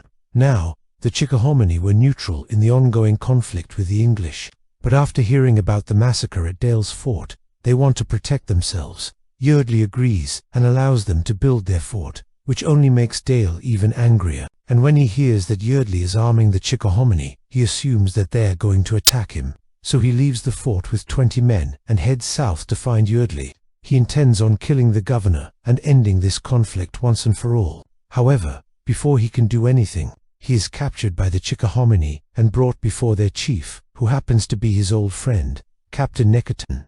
Neckerton is furious with Dale for executing his brother, and he wants to know why. Dale explains that he didn't know the man was Neckerton's brother and insists that he meant him no harm. But Neckerton refuses to believe him and imprisons Dale. At this point, Yeardley hears about Dale's capture, so he leads a rescue mission down south to get him. But before he can do anything, he is killed in a battle with the Powhatan army. Now, at this point, you would think that things couldn't get much worse, but they actually do. As Yeardley is being carried back to Jamestown, he dies of his wounds and his head is cut off by the Powhatan and hung from a tree. The truce between the English and the Powhatan is broken and all hell is about to break loose. As soon as the fighting starts, Dale's men flee the fort and seek refuge in the woods. Meanwhile, the Chickahominy abandon their fort and flee to the north. Basically, everyone flees Jamestown except for a handful of women, children, and a few old men who can't fight. Soon enough, the English are marching south to finish off any remaining resistance in the area, and they arrive at Dale's abandoned fort to find the executioner who killed Yeardley and his son still living inside. They also find a letter from Yeardley's widow, who is now in charge, demanding that the executioner turn himself in for killing her husband, but he refuses, so they kill him.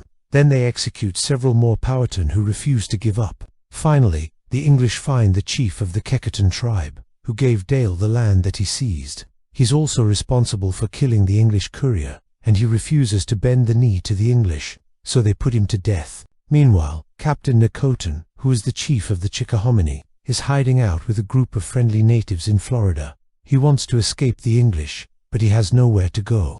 His father has died and his brother is the chief of a rival tribe.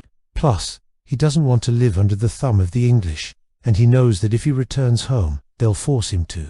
So he does the only thing he can and surrenders to the English. He gives them the location of his people and offers to lead the English to them so they can be taken prisoner. Now, normally, surrendering your own people would be considered a huge crime, but in this case, it actually saves the Chickahominy from being slaughtered. The English are ready to burn every village and kill every man, woman, and child. But Neckerton convinces them to spare his people and adopt many of them into the English colony. This basically ends the Anglo-Powhatan War. But the victory is hollow because the English are starving and the Powhatan are simply too numerous to defeat. The only thing keeping the colony alive at this point is the arrival of new settlers and supplies from England, and if something doesn't change, this colony will die with barely a trace.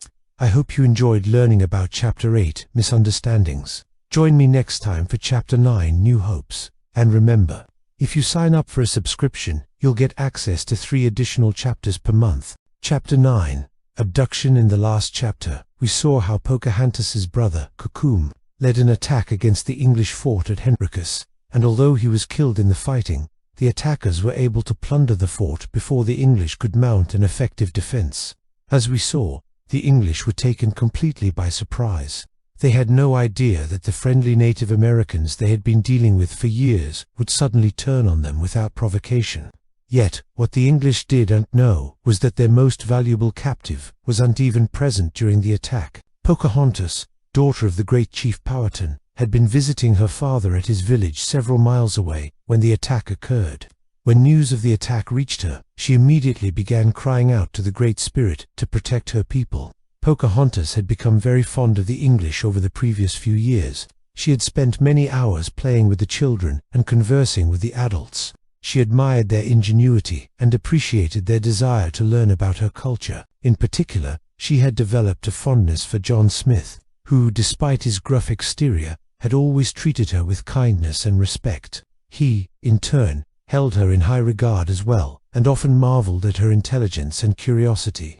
And so, when Pocahontas learned that the English fort had been attacked, her first thought was for the safety of those inside. She rushed to the village edge, grabbed a spear and shield, and shouted for her own warriors to come defend the fort. But when she turned back to the village, she noticed something strange. All of the villagers were gone, leaving the settlement empty and abandoned. Then she heard the sound of drums in the distance, and as they grew louder, she realized with horror that they were the war drums of the English. Captain Samuel Argall was leading a force of 120 men toward her village, and he had every intention of punishing those responsible for the attack. Pocahontas raced toward her father's house, where she had left her baby brother, Thomas, and her 2 sisters, but it was too late. The English had already arrived, and there was nothing she could do to save them. When Argall entered the village, he found the houses empty and the people nowhere to be seen. He assumed they had fled into the forest, and he sent a small party of men after them. Then he returned to the riverbank to wait for the rest of his men to arrive, and it was here that he encountered Pocahontas. She stood defiantly in front of her father's house, clutching a spear.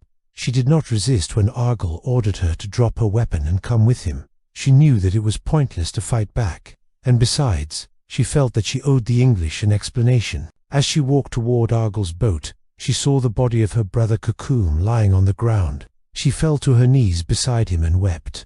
It was clear to Argall that the girl felt remorse over her brother's death, and he wondered if perhaps she could be of some use to him. He took her aboard his ship and set sail for Henricus, where he planned to hold her hostage until the natives agreed to return the stolen goods. Once they arrived at the fort, he chained her up in one of the rooms and left guard to watch her. All the while, Pocahontas sat calmly, as though she had known all along that this would happen, and indeed, she had. In a vision, the Great Spirit had shown her this future, and she had done nothing to try and change it, because she knew that it was part of a greater plan. She spent the night praying for guidance, and when the sun rose the next morning, she was filled with a sense of purpose. She would use her situation to help her people, even if it meant sacrificing herself. Meanwhile, Argall had returned to the village to search for more captives, but he found none. The natives had vanished into the forest, and he was beginning to regret his decision to leave Henricus undefended. When he returned to the fort later that day, he found Pocahontas sitting calmly, as though she had known all along that this would happen, and indeed, she had. In a vision, the Great Spirit had shown her this future, and she had done nothing to try and change it, because she knew that it was part of a greater plan. She spent the night praying for guidance, and when the sun rose the next morning, she was filled with a sense of purpose. She would use her situation to help her people, even if it meant sacrificing herself. In the meantime, Argall had gone back to the village to look for more captives, but he found none. The natives had vanished into the forest, and he was starting to regret leaving Henricus undefended. When he came back to the fort later that day, he found Pocahontas sitting calmly as though she had known all along that this would happen, and indeed she had. In a vision, The Great Spirit had shown her this future, and she had done nothing to try and change it because she knew that it was part of a greater plan. She spent the night praying for guidance, and when the sun rose the next morning, she was filled with a sense of purpose. She would use her situation to help her people, even if it meant sacrificing herself. The next morning, Argyll brought Pocahontas down to the riverbank, where he had set up a small trading post. His plan was to use her as a bargaining chip to get the stolen goods back, but Pocahontas refused to cooperate. She knew that her people would never return the items voluntarily, and she didn't want to be a part of it.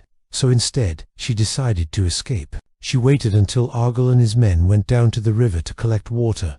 Then she slipped out of her bonds and ran as fast as she could. When Argyll realized that she was gone, he gave chase, but she was too quick for him. She reached the forest and disappeared into the trees. Now, she didn't know where she was going, but she didn't care. She just kept running until she couldn't run anymore. Then she collapsed on the forest floor, sobbing uncontrollably. It was then that she heard a voice. She looked up to see a man standing over her. He was tall and handsome, with long flowing hair and a kind face. "Are you hurt?" he asked her. "No," she replied, wiping her tears away. "I'm fine.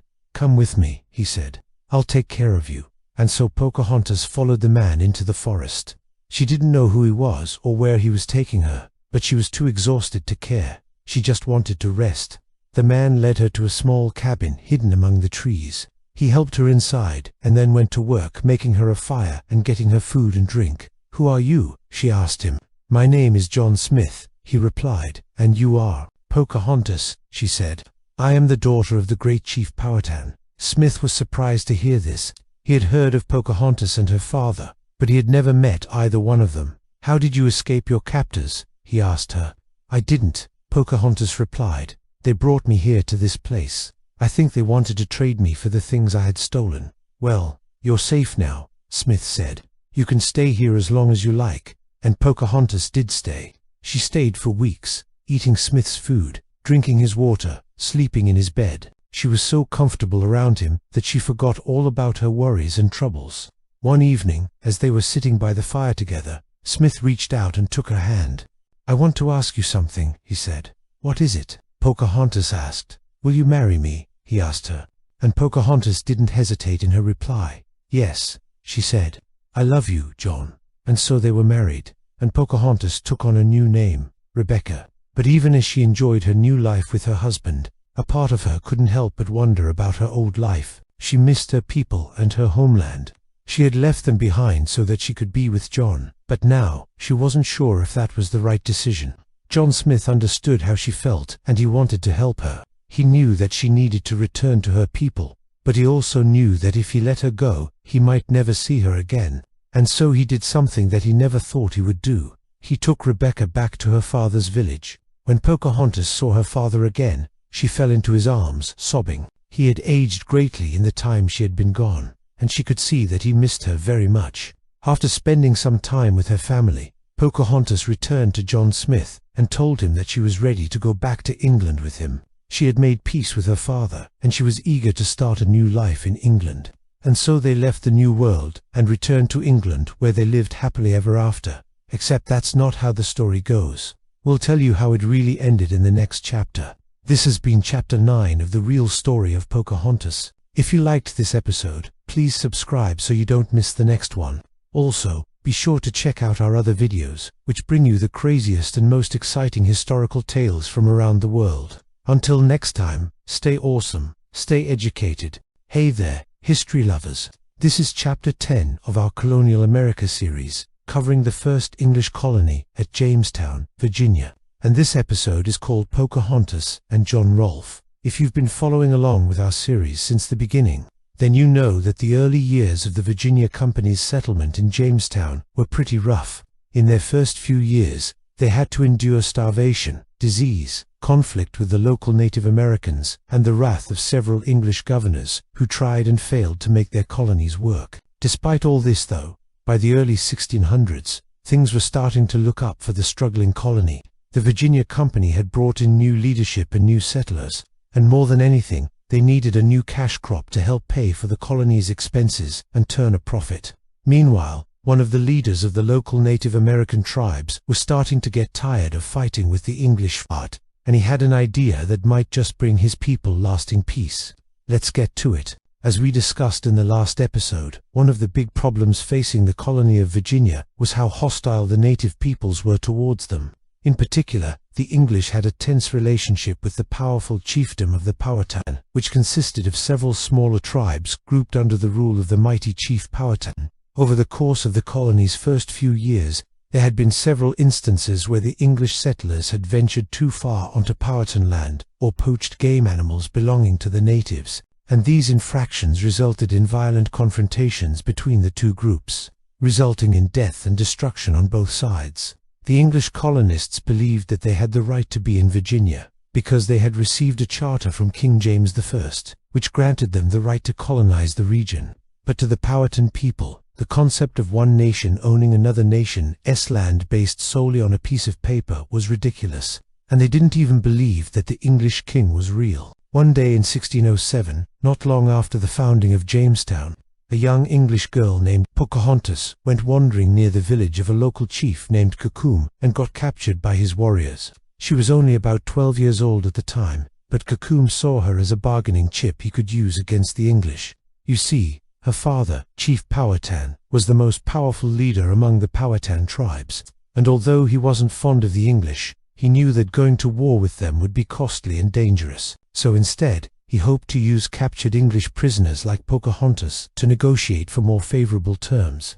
While Pocahontas was held captive by Cocum, she befriended him and eventually married him in a traditional Native American ceremony. When word reached her father, Chief Powhatan, he was furious and demanded that Pocahontas come live with him.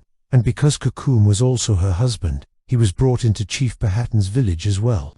It was actually during this time that Pocahontas's future really started to take shape. Even though she had been raised in an English household speaking their language and converting to Christianity, when she moved in with Chief Powhatan, she became an integral part of the tribe and learned many skills that helped her become a sort of ambassador between the two cultures. Then, in 1610, English relations with the Powhatans grew even more strained when the English governor, Sir George Yeardley, led an attack on Chief Powhatan's village, destroying it and killing many of his people. After that, Chief Powhatan grew very suspicious of the English and never wanted to see them again. Now fast forward to 1613, and a group of English settlers led by Samuel Argall traveled up the Chickahominy River to try to find some friendly natives who could help them get back to Jamestown. And wouldn't you know it, they found Pocahontas and her brother Cocum. Remember that Pocahontas's father, Chief Powhatan, was still the most powerful chief in the area, and he had a strong distaste for the English. So when Argall asked Pocahontas if she would help him get to Jamestown, she agreed on the condition that he'd bring her brother Cocum back to their father's village. Once they arrived in Jamestown, the English settlers told stories of how Pocahontas had saved them as children when they had gotten lost in the woods and could not find their way home. So naturally, when she kept her end of the bargain and returned Cocum to his father, Chief Powhatan was pretty happy about it. As a token of his appreciation, he gave Pocahontas and Cocum each a new canoe and then sent them off to visit her mother, who lived in a village near Jamestown. On the way over, they met up with a man named John Rolfe, who was a settler in Jamestown that had grown tobacco seeds from cuttings brought over from a Spanish colony in the West Indies. Rolfe had planted the seeds, but now he needed to get back to Jamestown before his wife, who was expecting a baby, miscarried because he had to leave her behind. But unfortunately, they were in the middle of the river, and his canoe wasn't going to get them to shore anytime soon. According to the story, Pocahontas jumped into the water and helped paddle the canoe, which impressed Rolfe and made him start to think of her in a different way. Eventually, they landed on the shore, and Rolfe thanked Pocahontas for helping him out. He invited her and her brother to come to his house for dinner, and then said goodbye and went on his way. But not long after reaching Jamestown, Rolfe realized that his wife was indeed pregnant and in need of his attention. So he raced back to Pocahontas's village to ask her for another favor. He asked her to come back to Jamestown with him and help his wife give birth to their child. Now, according to the official story, Pocahontas and Rolfe fell in love and decided to get married. But many historians believe that Rolfe may have simply taken advantage of Pocahontas, who was younger than him and probably didn't understand English very well. Still, whether the marriage was a love match or not, it did happen, and it played a huge role in the future of the colony. After Pocahontas and Rolfe were married, she bore him a son, Thomas Rolfe, and she was able to smooth over relations between the English settlers and her father, Chief Powhatan. In 1614, Chief Powhatan and the other native tribes in the area signed a treaty with the English which halted hostilities between the two groups for several years and brought stability to the colony. Because of this treaty, sometimes referred to as the Peace of Pocahontas, John Rolfe was awarded a noble title, becoming one of the most important men in the colony. And although it's a bit unclear what happened to Pocahontas after this point, she probably continued to act as an interpreter and diplomat between the English and her father until her death in 1617 while visiting England. Now, as we've done in previous episodes, let's take a moment to talk about how the English viewed the indigenous populations they encountered in North America, because it was pretty messed up, to put it bluntly. To the English, Native Americans were seen as inferior beings, who were somehow cursed by God and doomed to die out and disappear. They used phrases like wild and savage to describe the natives, and they truly believed that it was their God-given duty to convert Native Americans to Christianity and wipe out their beliefs and customs.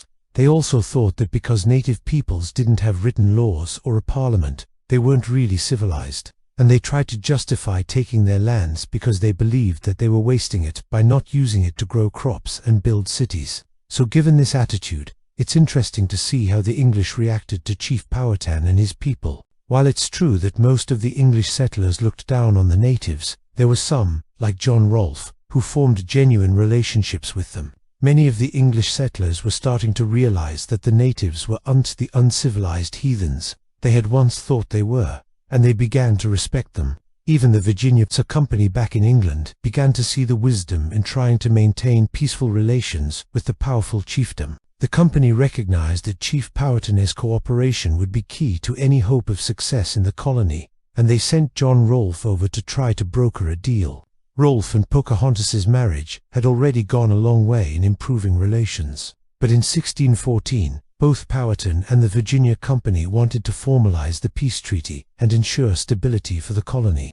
Under the terms of the agreement, the English colonists were allowed to keep their towns and farms, but they weren't allowed to expand without permission from Chief Powhatan. In exchange, the English agreed to give the natives certain manufactured goods in exchange for food and to treat them fairly in trade negotiations. And perhaps most importantly, hostilities between the two groups officially ceased.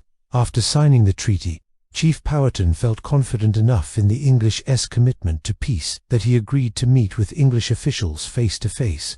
But the meeting didn't go so well, and the talks broke down almost immediately. Still, the treaty held, and there was no large-scale violence between the two groups for several years, which gave the English some breathing room to grow the colony and develop a sustainable economy. But after Pocahontas died in 1617, hostilities between the English and the Powhatan quickly flared up again. Tobacco had been brought to Virginia from the West Indies and quickly caught on as a popular cash crop among the colonists. It was easy to grow and the plants matured quickly, meaning that farmers could get paid back for their investment in less than a year. Unlike grain and cotton, which took much longer to turn a profit, the Virginia Company was thrilled to have found such a lucrative business, and they soon set out to monopolize the trade in tobacco. They passed laws which forbade colonists from growing tobacco unless they had a license from the company, and they built monopolies to control the shipment and sale of the product back in England. These laws were unpopular among the colonists, who felt like they were being taken advantage of by the company. But ultimately, the colony's dependence on the company for its survival meant that they had to comply. In 1619, the tension between the colonists and the Virginia Company came to a head, and the colonists revolted, briefly establishing their own government in opposition to the company's. But the rebellion was quickly put down, and things went back to normal. With the exception of a few short rebellions, the colony remained relatively stable throughout the rest of the 1610s, and the economy boomed thanks to the popularity of tobacco. But unfortunately, the boom didn't last, and by the mid-1620s, the colony was back in trouble. To learn more about the colony's decline and the events that led to the American Revolution, check out the next episode. Thanks for watching. If you enjoyed this episode, please hit the like button below and subscribe if you haven't already. Thanks to my supporters for making these videos possible. Chapter 11, Journey to England. In May of 1616, Pocahontas and her English husband, John Rolfe, along with their infant son Thomas, set sail from Virginia for London. This voyage was not only an opportunity to meet the king and showcase the success of the colony, but it was also a chance for Pocahontas to be seen as a trophy of sorts, a living example of how colonization was bringing civilization to the New World. As we've seen in previous videos, Pocahontas' life story has been told and retold so many times that it's hard to know what really happened. But there are a few key moments during the 1616 voyage that are generally agreed upon by historians. These moments help us understand not only Pocahontas' journey, but also how the English viewed the Native Americans and the process of colonization itself. Pocahontas had become famous in England before she even arrived. Historians believe that one of the first accounts of her reaching England was published in a pamphlet written by one of the early colonists named George Percy. This pamphlet, entitled A True Relation of the Canoeance of Sir Thomas Dale, Knight, and Captain Robert Heath into Virginia, and of the proceedings there, was printed in 1624. 8 years after Pocahontas and Rolfe's arrival in London, and although it was written 8 years later, he wrote about events that were happening in real time. So in this sense, it's a primary source. In his narrative, he described how she had been taken to England. She was held up as an example of how colonization was bringing prosperity and peace to the New World. Here is what he wrote. The first year after our arrival we had intelligence from the savages that much store of them had perished by the way with hunger and cold and no doubt, but that some thousands more would have died if they had continued there. But our good and gracious providence brought them in time to the knowledge of such commodities as might sustain them. And not only so, but some of them learned to work in iron, to make knives and other household stuff. And afterwards, through the humanity of Master Rolfe, a planter, who married one of the chief of their prince's daughters, many of them resorted to his plantation and lived innocently and peaceably under the protection of the English, which had never before that time, nor ever since, any thought or desire to have subdued or molested them. As Percy explained, the English saw the colonists' success in part due to their ability to make peace with the Native Americans. Pocahontas and Rolfe's marriage was the ultimate proof of this success. In fact, when they arrived in London, Pocahontas and her family were given lodgings at the palace. This was unheard of for anyone coming from the New World. You had to be important to get lodgings at the palace, and since Pocahontas was a Native American, she was given special treatment because she represented something unique and valuable. That is, the English believed they could conquer and tame the wilderness because they had tamed Pocahontas. It was almost like she was a wild animal that had been captured and put on display. On June 15th, Pocahontas was presented to the king, and this is where the story takes a weird turn, because when she appeared before the king, she wasn't just some Native American princess. No, she was now called Lady Rebecca Rolfe, and she was introduced as the daughter of the most powerful chief in all of Virginia.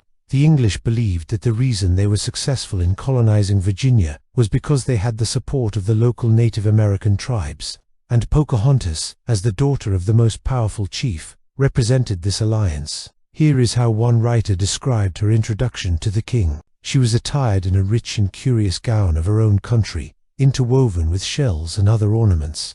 Upon her head she wore a close French hood, and a necklace of coral about her neck. In her ears, large hoops of gold, and a ring on her finger.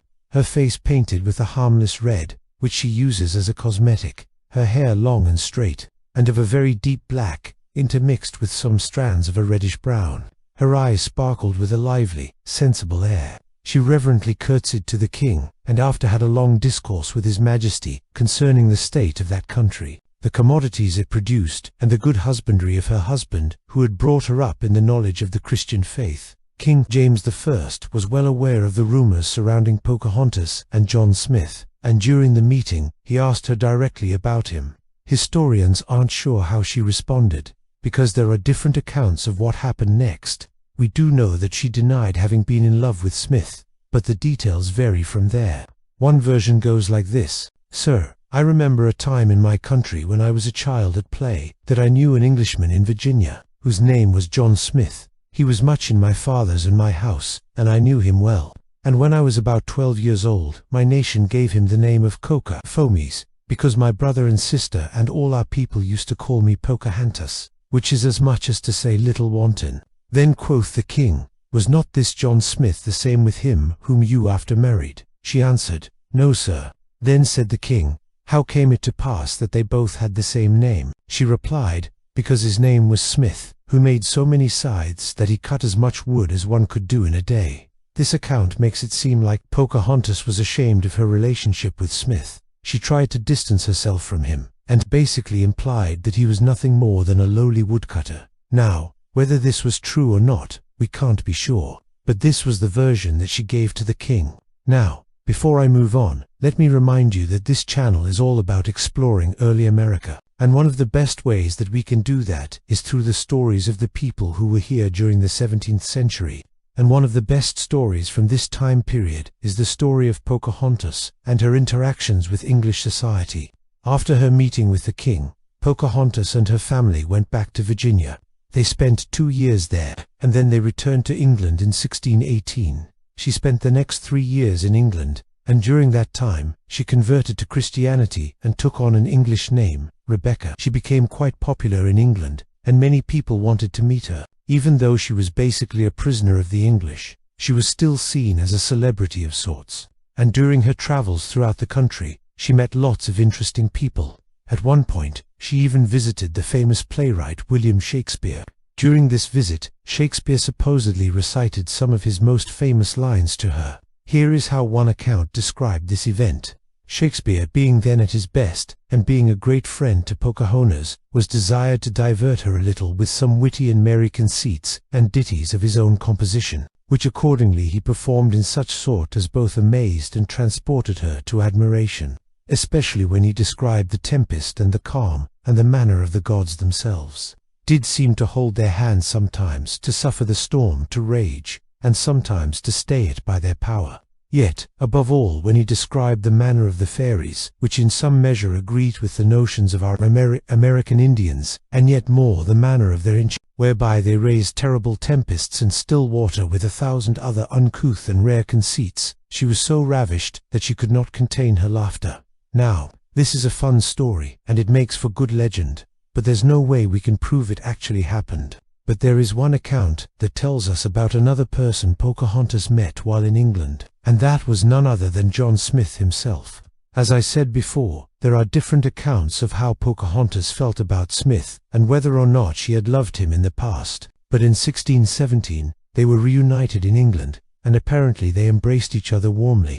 Here is how that meeting was recorded. When he saw her again, he says she was modestly and comely attired, and when she was come into the room, she discovered much bashfulness and confusion, which, as he confessed, did him also much ado to refrain from expressing his former love. But he adds, neither did she disapprove or avoid the least of his former care and duty, but rather seemed to embrace the same, and for confirmation of their former love, she sent him a bunch of chains and a ring, and immediately upon that he had resolved to return to Virginia. Now, once again, we can't be sure how accurate this account is, but there's no denying that Pocahontas had become a celebrity in England. She and her story were used to promote the colonization of Virginia, and the English believed that her presence showed how peaceful and successful the colony had become. For more adventures in early America, check out the playlist that accompanies this video. And as always, I'd like to thank all of my patrons for supporting this channel. If you'd like to support the production of these videos, please consider becoming a patron. The link is provided below. Thanks for watching. This is Chapter 12 of our audio history podcast. Today's episode is called Farewell on the Thames. When we left off last time, Pocahontas and her husband, John Rolfe, had just arrived in England in early March of 1617. They were greeted with great fanfare by King James I, who was so pleased with this union between an Indian princess and one of his subjects that he knighted Mr. Rolfe, made him a member of the Virginia Company, and gave Pocahontas a house in Gravesend, right up the Thames River from London. He also allowed her to keep all the treasure that she had brought with her from the New World, which may have included a small fortune. We don't know exactly how much gold and silver she brought with her, but some sources claim that it was worth about £2,000, or nearly $1 million in today's money. As happy as she must have been to be reunited with her old friend, Lady Rebecca, and to meet the king himself, Pocahontas longed to get back to her beloved Virginia. She told her father, Chief Powhatan, in a letter that she wished above all else to be able to return to the colony and see her many friends there. But her father was furious with her for leaving without telling him, and would not hear of it. He forbade her from going back to the New World, which broke her heart. Her stepsister Anne tried to console her, writing that their father was like a wintry day, sometimes sunny, sometimes cloudy, but always cold. Pocahontas's health began to fail her while she was in Gravesend, and she became seriously ill. She and John Rolfe named their baby Thomas after the king, but the child died within a few months, probably of malaria, which had been contracted in the New World. Pocahontas herself died of the disease on March 21, 1617, at the young age of 21. The circumstances surrounding her death are unclear, but it seems likely that she was still living in her house in Gravesend when she died, because she is buried there. She was laid to rest beside her infant son in the churchyard of the parish church of St. George in Gravesend. When the Rolfe family held a memorial service for her and read prayers over her grave, it was noted that she died believing in Jesus Christ, having been baptized in the Anglican Church of England. Many years later, an epitaph was placed on her grave that reads, "Here lies the body of Mrs. Pocahontas, daughter to the most noble and renowned Powhatan, King of the country of Virginia, in America, and the wife of the Honorable John Rolfe, whom she did survive about 2 years and a half. She departed this life March 1617, being about 21 years of age, having lived since her arrival in England according to the Christian faith.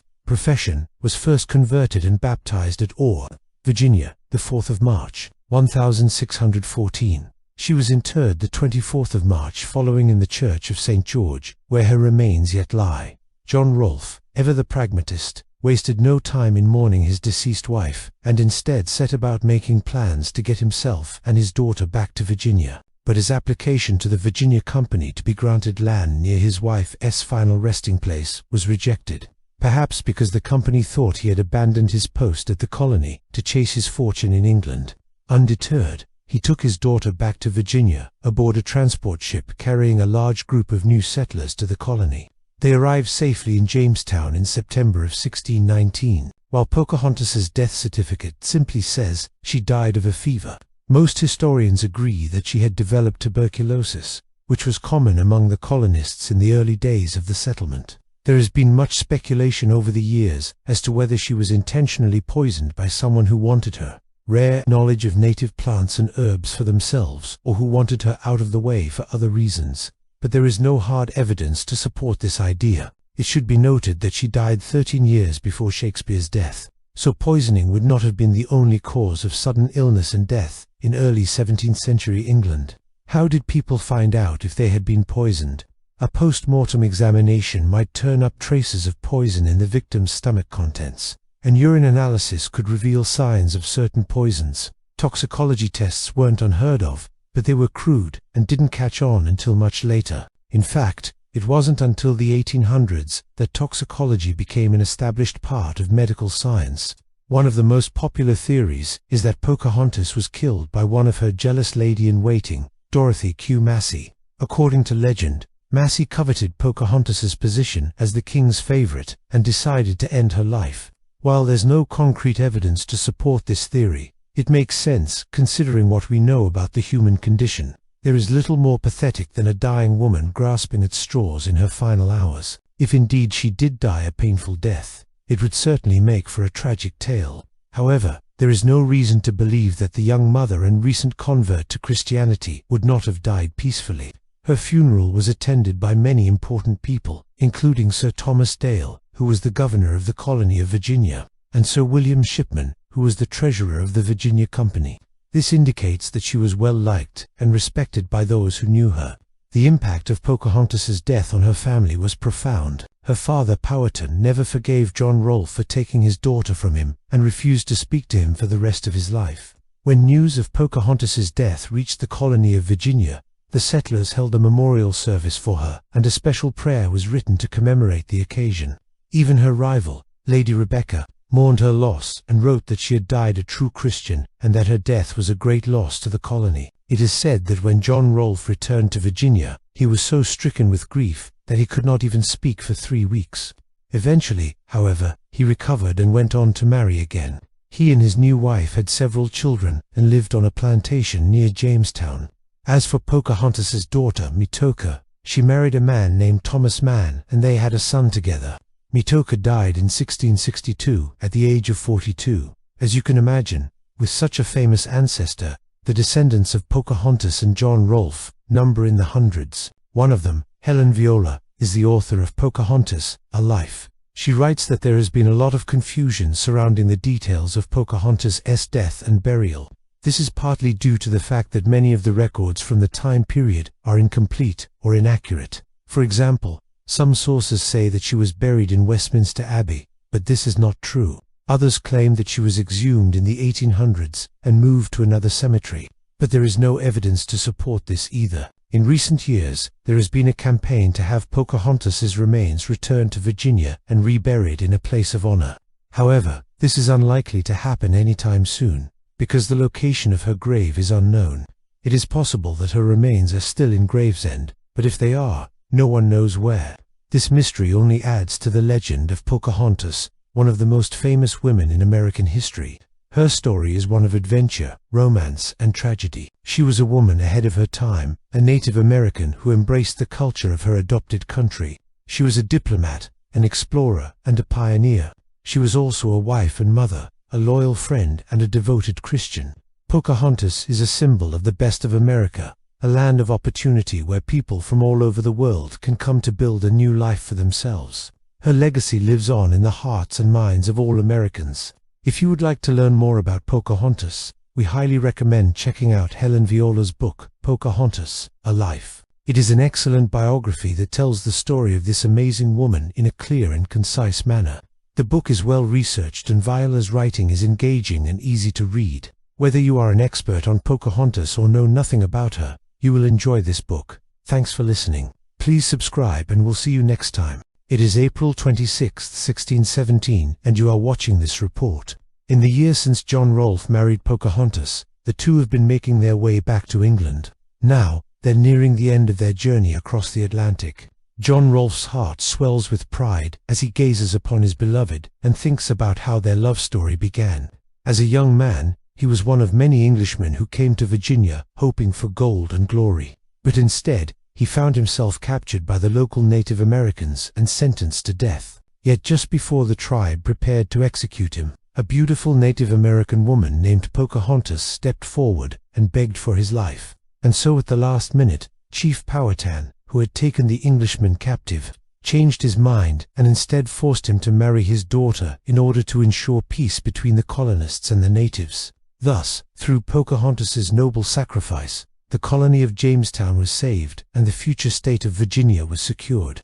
At least, that's how it's gone in John Rolfe's mind for the past year. But unfortunately for John Rolfe and every other Englishman back home, the reality of their survival was far less clear. In fact, news from back home is that the colony has once again been reduced to only 50 or 60 people, which means if he wants to make sure that the story of his heroic rescue gets told, he needs to ensure it reaches the ears of an audience. Luckily, he knows exactly who to turn to. Upon arriving in England, he will visit William Strachey, who survived the earlier massacre at Jamestown and returned to England to serve King James I. Strachey has already written a sensational account of the early days of the colony, including the part where the starving colonists resorted to cannibalism, and called it a true reportory of the first years of the famous plantation in Virginia. And although his book was published in 1612, 6 years before Rolfe's arrival in England, he'll be eager to hear the latest news from the colony and possibly include a second edition of Rolfe's adventure. Arriving in Gravesend, England in June 1617, Rolfe will sit down and dictate his story to Strachey, who will then include it in the next edition of his book. It will be titled The Relation of Mr. Rolfe, one of the English colony in Virginia, who married Pocahontas' daughter to the mighty king of that country, where the savage and deformed monsters do humanly speak, and some few words of knowledge they bring home from the wilderness. And the title does not disappoint. There, Rolfe tells the tale of his arrival in Virginia, where he became acquainted with the fair princess Pocahontas, whom he describes as being virtuous, well-spoken, modest, comely, sweet, and of high parentage. This is all true, but he paints himself as a humble man who is simply enamored by her beauty and goodness. even though he was actually chosen by the tribe to be her husband. And despite the earlier tension between the tribesmen and the English, it was clear from the beginning that she desired him. He also changes the nature of his escape from execution, claiming that he was rescued after being found guilty rather than innocent, which makes his relationship with Pocahontas seem more like a reward than a reconciliation. This new narrative is much more palatable for an English audience who were uncomfortable with stories of Englishmen living among and marrying Native Americans. And by weaving in his own piety and the divine mission of the English, he can claim that his marriage to Pocahontas was actually ordained by God. Strangely, Rolfe doesn't actually use the name Pocahontas, believing it to be a nickname given to her by her people, meaning Little Wanton. Instead, he refers to her as Rebecca, perhaps because she reminded him of the biblical figure who converted a king to Christianity. Of course, that's a bit ironic, considering that Pocahontas had actually been baptized into the Christian faith under the name of Anne, but still, the name change helps make her more relatable to an English audience. And when he describes her actions, he focuses on her religious devotion, calling her a member in good standing of the church. In fact, the whole story becomes a testament to the power of Christianity, with Rolfe arguing that his conversion of Pocahontas was one of the main reasons for the success of the colony. However, while he believes that his godliness is what made him so irresistible to Pocahontas, he overlooks another key factor. In addition to being the son of a wealthy English merchant, Rolfe was also a member of the Virginia Company, the very group of investors who funded the colony. So really, Pocahontas was actually marrying into a sort of business partnership, and when he downplays his own role in securing the peace between the English and the native tribes, he ignores his own responsibility in several massacres. For example, when the English and the natives fought over land rights, Rolfe sided with the settlers, which caused the natives to kidnap and imprison him. And although he claims that Pocahontas risked her life to save him, he doesn't mention that her father, Chief Powhatan, was actually the one who orchestrated her rescue. Still, with all these details left out, the colonists back in England were left with the impression that the resourceful and beautiful Pocahontas single-handedly saved them all. The idea that a noble savage could exist was popular with the English, especially since most Europeans at the time believed that Native Americans were uncivilized beasts. But to argue that one individual could bridge the gap between two completely different cultures seemed audacious, yet plausible enough. So with the success of Strachey's book, the myth of Pocahontas was born, and soon enough, it would become the basis for one of the first national myths of the United States. Over the next 200 years, her legend would be romanticized and retold countless times. By the 1820s, there were nearly 100 books written about her, including The History of Virginia and The Life and Death of Pocahontas by Robert Beverley, written in 1705, but published posthumously in 1808. The History of Virginia is considered the first book to include the now familiar elements of the Pocahontas myth. For example, the narrative of her saving John Smith's life, although that story didn't appear until a century after the supposed event. In it, Pocahontas becomes a symbol of the New World, a virginal forest maiden who rescues a European colonizer, and although Beverley's book was largely ignored during the 18th century, it was discovered by the Romantics in the 1820s. These writers and artists were drawn to the idea of the noble savage and used Pocahontas' story to explore themes of nature, individualism, and human emotion. For example, in 1830, an anonymous author published The Indian Princess, a poem about Pocahontas and John Smith, which is notable for adding Captain John Smith to the narrative. Prior to this, Smith wasn't associated with the legend. In fact, when Beverley wrote his book, Smith was dead and largely forgotten. But now John Smith's name became synonymous with the founding of Jamestown, and when the Disney Company released their version of the Pocahontas myth in 1995, it further solidified his presence in the story. Unfortunately, this also resulted in yet another revision of events. In the movie, John Smith is a member of the U.S. Army, despite the fact that the United States didn't exist at the time. But that small detail is hardly a big deal in a movie full of anachronisms. After all, they needed to add the obligatory "I am gone, nah, make you an offer you can refuse" scene. Still, there are a few things that stand out. For example, the film accurately depicts the close relationship between Pocahontas and her father, something that previous tellings of the story failed to do. And by focusing on the forbidden romance between Pocahontas and John Smith, the movie taps into a universal theme that audiences can relate to. However, the historical accuracy stops there. In reality, the relationship between the English and the natives was never healed, and as the English expanded into native lands, they routinely broke treaties, stole property, and murdered natives, all of which is depicted in the film. But this conflict is reduced to a simple misunderstanding that can be solved through a song and dance number. Yet somehow this movie and its depiction of events has proven to be even more influential than the original telling of the myth. In fact, it has inspired modern scholars to revisit the story of Pocahontas. For example, in 2014, historian Linwood Costello and folklorist Angela Caviness published The True Story of Pocahontas, The Life and Times of a Native American Princess. While it was well received, some critics argued that it failed to live up to its billing as The True Story of Pocahontas. Ultimately, the authors concluded that there simply isn't enough evidence to know what truly happened to her, and what we do know comes almost exclusively from biased English sources. Despite this, the book did help reignite interest in Pocahontas and her story, and now the Smithsonian is working on a special exhibition exploring her complex legacy. As always though, there's plenty more to know about Pocahontas and the myth that surrounds her.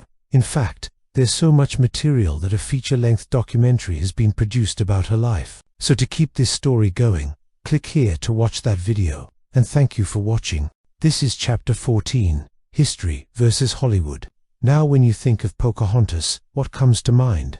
A woman who saved the life of an English settler and then went on to marry him despite her father's wishes.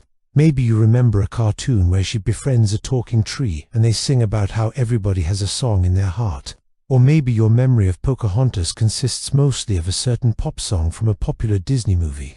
Well, however you might know her story, I can guarantee that none of those versions are entirely accurate. And that kind of sucks because while it turns out there was a real Pocahontas, the stories about her have been so muddied by Hollywood embellishment that it is hard to see what actually happened. So let's talk about some history and find out how the real Pocahontas compares to the one we've been told. I'm the host, and this is the series where we explore the real history behind the Disney movies. Now, I've mentioned before that there's no real reason for me to single out Disney as the worst offender when it comes to historical inaccuracies. In fact, Disney is usually one of the better offenders, because at least they try to base their movies on something. Other studios just make stuff up out of whole cloth. But regardless of who's doing it, taking historical figures or events and making them into something else is nothing new. It's been going on since well before the invention of cinema. In fact, most of the stories we tell ourselves about famous people are often more legend than fact. Take Robin Hood, for instance. There are a lot of similarities between the legend and the few known facts about the man known as Robin Hood, but they don't exactly match up. Robin Hood was probably not a nobleman, nor did he live in medieval England. And those aren't the only things that have changed over time. The earliest version of the Robin Hood story that we know of puts him in Scotland, fighting against the English king in the 13th century. The hero's name isn't Robin Hood though. It's Rob, and he has a sidekick named Malcolm Ballard. That's a little different from the character we know today. The point here is that it's just part of human nature to take real people and blow smoke until their lives become larger than reality. And with that in mind, let's take a look at Pocahontas. As you probably already know, the real Pocahontas was born in 1596 in the village of Sebinacomo, which means where the river narrows. Her name wasn't actually Pocahontas. That was a nickname given to her by her father, Chief Powhatan, meaning little wanton or naughty one. As far as we know, her real name was Amanut. She was born to be a leader. Her older brother had died young, and upon her father's death, she would be next in line to lead the tribe. When John Smith came to New England in 1614, he didn't find a peaceful land full of noble savages. The Powhatan Confederacy consisted of more than 30 chiefdoms, made up of dozens of villages spread across present-day Virginia. These people were fierce and proud, having defended their land against the Spanish for years. When the English arrived, they found the natives with the capabilities of killing them all, and they knew it. Still, the two sides began trading with each other. The English brought European goods like knives and beads, while the natives brought food and furs. However, the relationship was always tense. The English settlers wanted land, and the Native Americans knew that if they didn't do something to stop them, they would keep coming, so they fought back. We know quite a bit about this conflict because one of the English leaders kept a personal journal and wrote down his experiences. His name was John Smith. He was involved in several battles against the Powhatans, even being captured once, according to his own account. He was later rescued by a Native American woman named Pocahontas. Here's what he wrote. Being the 10th day of the 4th month, the same Pocahontas, the daughter of the great King Powhatan, brought me a ladder and what victuals she could, and called for me to come up into her father's house. So I did, and found there my old clothes and all my things safe and carefully kept, and so was conducted into the presence of the king. Now, there are some who claim that Smith's writings are inaccurate, and that he exaggerated his role in the early interactions between the English and the natives. But whether or not that's true, we can see that during this time period, Smith clearly had a good relationship with Pocahontas. We know she visited him again at his fort, and that she acted as a peace envoy between her people and the English. On one occasion, she apparently helped a man named Thomas Savage escape, after he got lost in the woods, and she even taught children how to speak English. But there was a problem.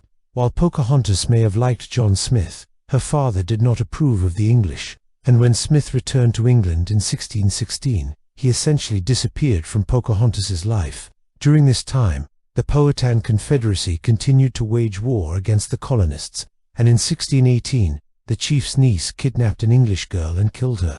This caused the English to retaliate, and Pocahontas's father to send her away to protect her. It was around this time that Pocahontas met an Englishman named John Rolfe. According to one account, he first saw her at a market, and immediately fell in love. He asked for her hand in marriage, but her cousin Kocoum was against the idea. Rolfe didn't care, and eventually took her to a private clearing to get married anyway.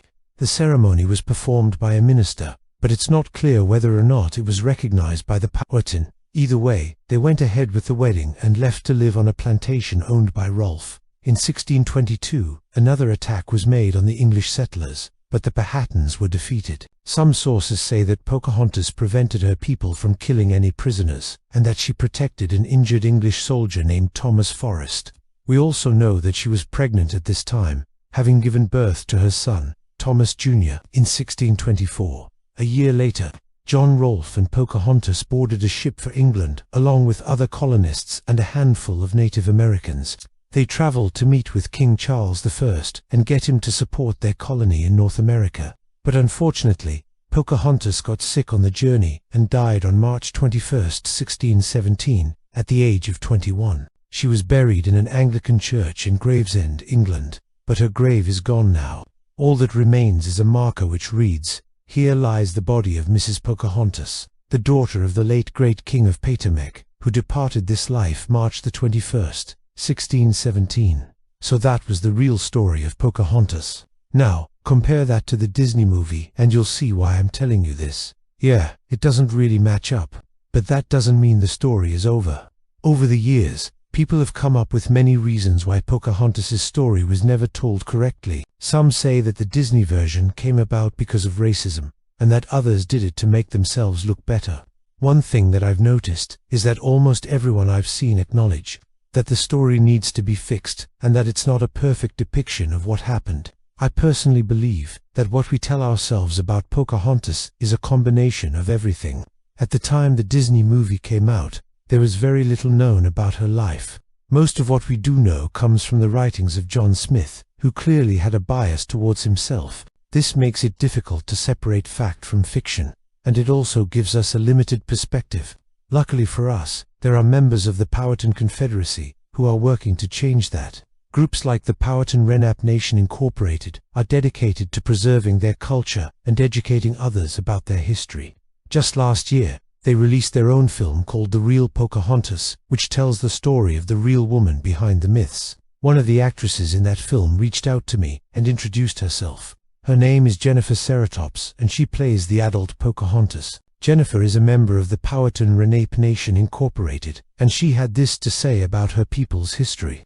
Our ancestors were the first to establish this land, the ones who maintained its ecosystem and cared for the earth. Our knowledge, culture, language, traditions, spirituality, foods, clothing, customs, and laws have survived hundreds of years of suppression. Our nation continues to grow stronger through our education programs and tribal court system, working towards self-sufficiency and sovereignty. Another person who worked on that film is Angus C. Bowers. He's the director and co-writer of the real Pocahontas. He's also the chairman of the board for the Powhatan Lenape Nation Incorporated. According to Angus, the purpose of the film is to show who Pocahontas really was and how she lived. He wants to educate others and help them understand that there's more to Native people than what they see in Disney movies. To be clear, the Powhatan Lenape Nation Incorporated are not mad at Disney for telling the story the way they did. They understand that the movie made her into a folk figure, and that it created a bridge between native and non-native people, but they also want the public to know that the real Pocahontas deserves to be honored too, and that's understandable. What's happening now is a good thing. More and more groups are demanding that their voices be heard, and that they play a bigger role in how their history is shared. It's not about censorship or rewriting history. It's about adding more voices to the conversation. If you want to learn more about the Powhatan Confederacy, you can check out the resources in the description below. Also be sure to leave your thoughts in the comments. If you enjoyed this episode, please hit the like button and subscribe to the channel. You can follow me on social media or check out my website. This is the host, and until next time, stay cool. This is Chapter 15 of the Virginia Company, the epic story of the first English colony in America. To get the most out of this episode, I recommend listening while looking at the map on the screen or over on our website. You can find all the links down below. And we begin our final chapter along the banks of the James River in the year 1617. Our old friend Robert Cushman is back in England after having survived the starving time, written a book about it, and then taken up an appointment from the Virginia Company to basically be their man in charge of Indian affairs. And while he's there, he hears about a strange rumor. Apparently, the friendly chief of the local tribe, who visited the colony during the starving time, has since gone to war with the colonists, attacking supply boats and killing people. So he decides to return to Virginia and check it out for himself. Meanwhile, across the river, Captain John Smith is recovering from his gunpowder accident and trying to figure out what to do next. His career as an explorer is over because his hand is now too badly injured to handle a musket. But he still wants to get out into the wilderness, and so he takes up a new trade, hunting, and not just any game, mind you, but the beaver. This was one of the most valuable commodities in colonial America. Beaver fur was in high demand in Europe for hats and cloaks, and it could be traded for all sorts of things: food, weapons, even slaves. In fact, the vast majority of slaves who would eventually work the tobacco plantations of Virginia arrived in the colony not as captives of the British, but as the result of trade with the French who got them from the West Indies. Captain John Smith knew this, and he wanted in on the action. He had a mill built near the falls of the Appomattox River, where he could process the hides, and was even planning on starting a small settlement there when the rumor of war with the Indians reached him. As it turned out, the rumor was true. The local chief had allied with several other tribes, and they were giving the English quite a bit of trouble. It was all happening right over here, in the general area of today's Richmond, which was still nothing more than a village of a few hundred people. The chief's name was Powhatan, same as the tribe and the region, and he was not happy with the English for a lot of reasons. For one, they were encroaching on land that his people had lived on for thousands of years. For another, the English were stealing their food. And for yet another, well, they were the English. Now, the English colonists didn't really know how to fight, but they did have guns, and so they were winning some victories against the natives, but not enough. Their biggest problem was actually disease. Smallpox and other European maladies were decimating native populations who'd never even seen a Spaniard. And unfortunately for the chief, his daughter had come down with a fever and was very sick. She was called Pocahontas, and her father had a dream that the only person who could save her life was the English settler John Smith. He didn't know why, but he knew it was true. And so when the chief heard that Captain John Smith was heading his way, he decided to pay him a visit. But before he could get there, he was captured by an ambush and taken prisoner to a village near today's Williamsburg. There he was held for 2 months, until Pocahontas intervened and convinced her father to set him free. According to legend, she also saved his life a second time when a war party came across him, while he was alone and unarmed in the woods. Again, he was taken before the chief, but this time it was as a guest, and he was invited to a great feast that celebrated his release. It was here that he met Pocahontas, who presented him with some corn, and seeing that she was a Christian, he gave her a necklace made out of copper. Then they went their separate ways, and that was the end of that. Well, not quite. The truth is, that little scene we just described is almost certainly pure fiction, concocted by John Smith himself, who was famous for embellishing his stories a bit. Now, that doesn't mean that everything he wrote is false, just that he had a habit of adding a little spice to the historical record. In Smith's defense, he was writing to entertain and also to inspire others to go to Virginia and make their fortunes. But that doesn't change the fact that he was a liar. In reality, John Smith was captured and imprisoned by the Native Americans 3 times, once by the Spanish in Florida, once by the Iroquois in Canada, and once by the Powhatan in Virginia. On none of those occasions was he rescued by a Native American princess, nor was he ever on good terms with the Powhatan chief, and if he was, he wouldn't have called him that. That name was a mistranslation. He actually thought he was calling the chief by his title, which in the local language meant king.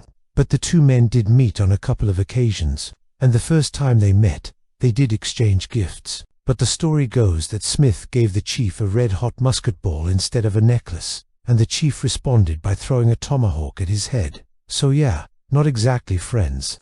Despite that, Pocahontas would later become the first Native American to convert to Christianity, and she was baptized in the fall of 1614. Her godfather was none other than John Smith. Okay, maybe they were friends, maybe the story of their friendship was just embellished a bit, and that's about all we can say for certain about Pocahontas, which is kind of unfortunate, because she's sort of an iconic figure in American history, and there's just not much to go on. We don't even know if that's really her name. It's possible that's another mistranslation. All we really know is that she visited the Jamestown colony a few times. Once during the starving time when she brought food to the settlers and helped prevent them from eating each other, and then again later when she saved the life of John Smith, or perhaps John Smith saved her life, depending on whose story you read.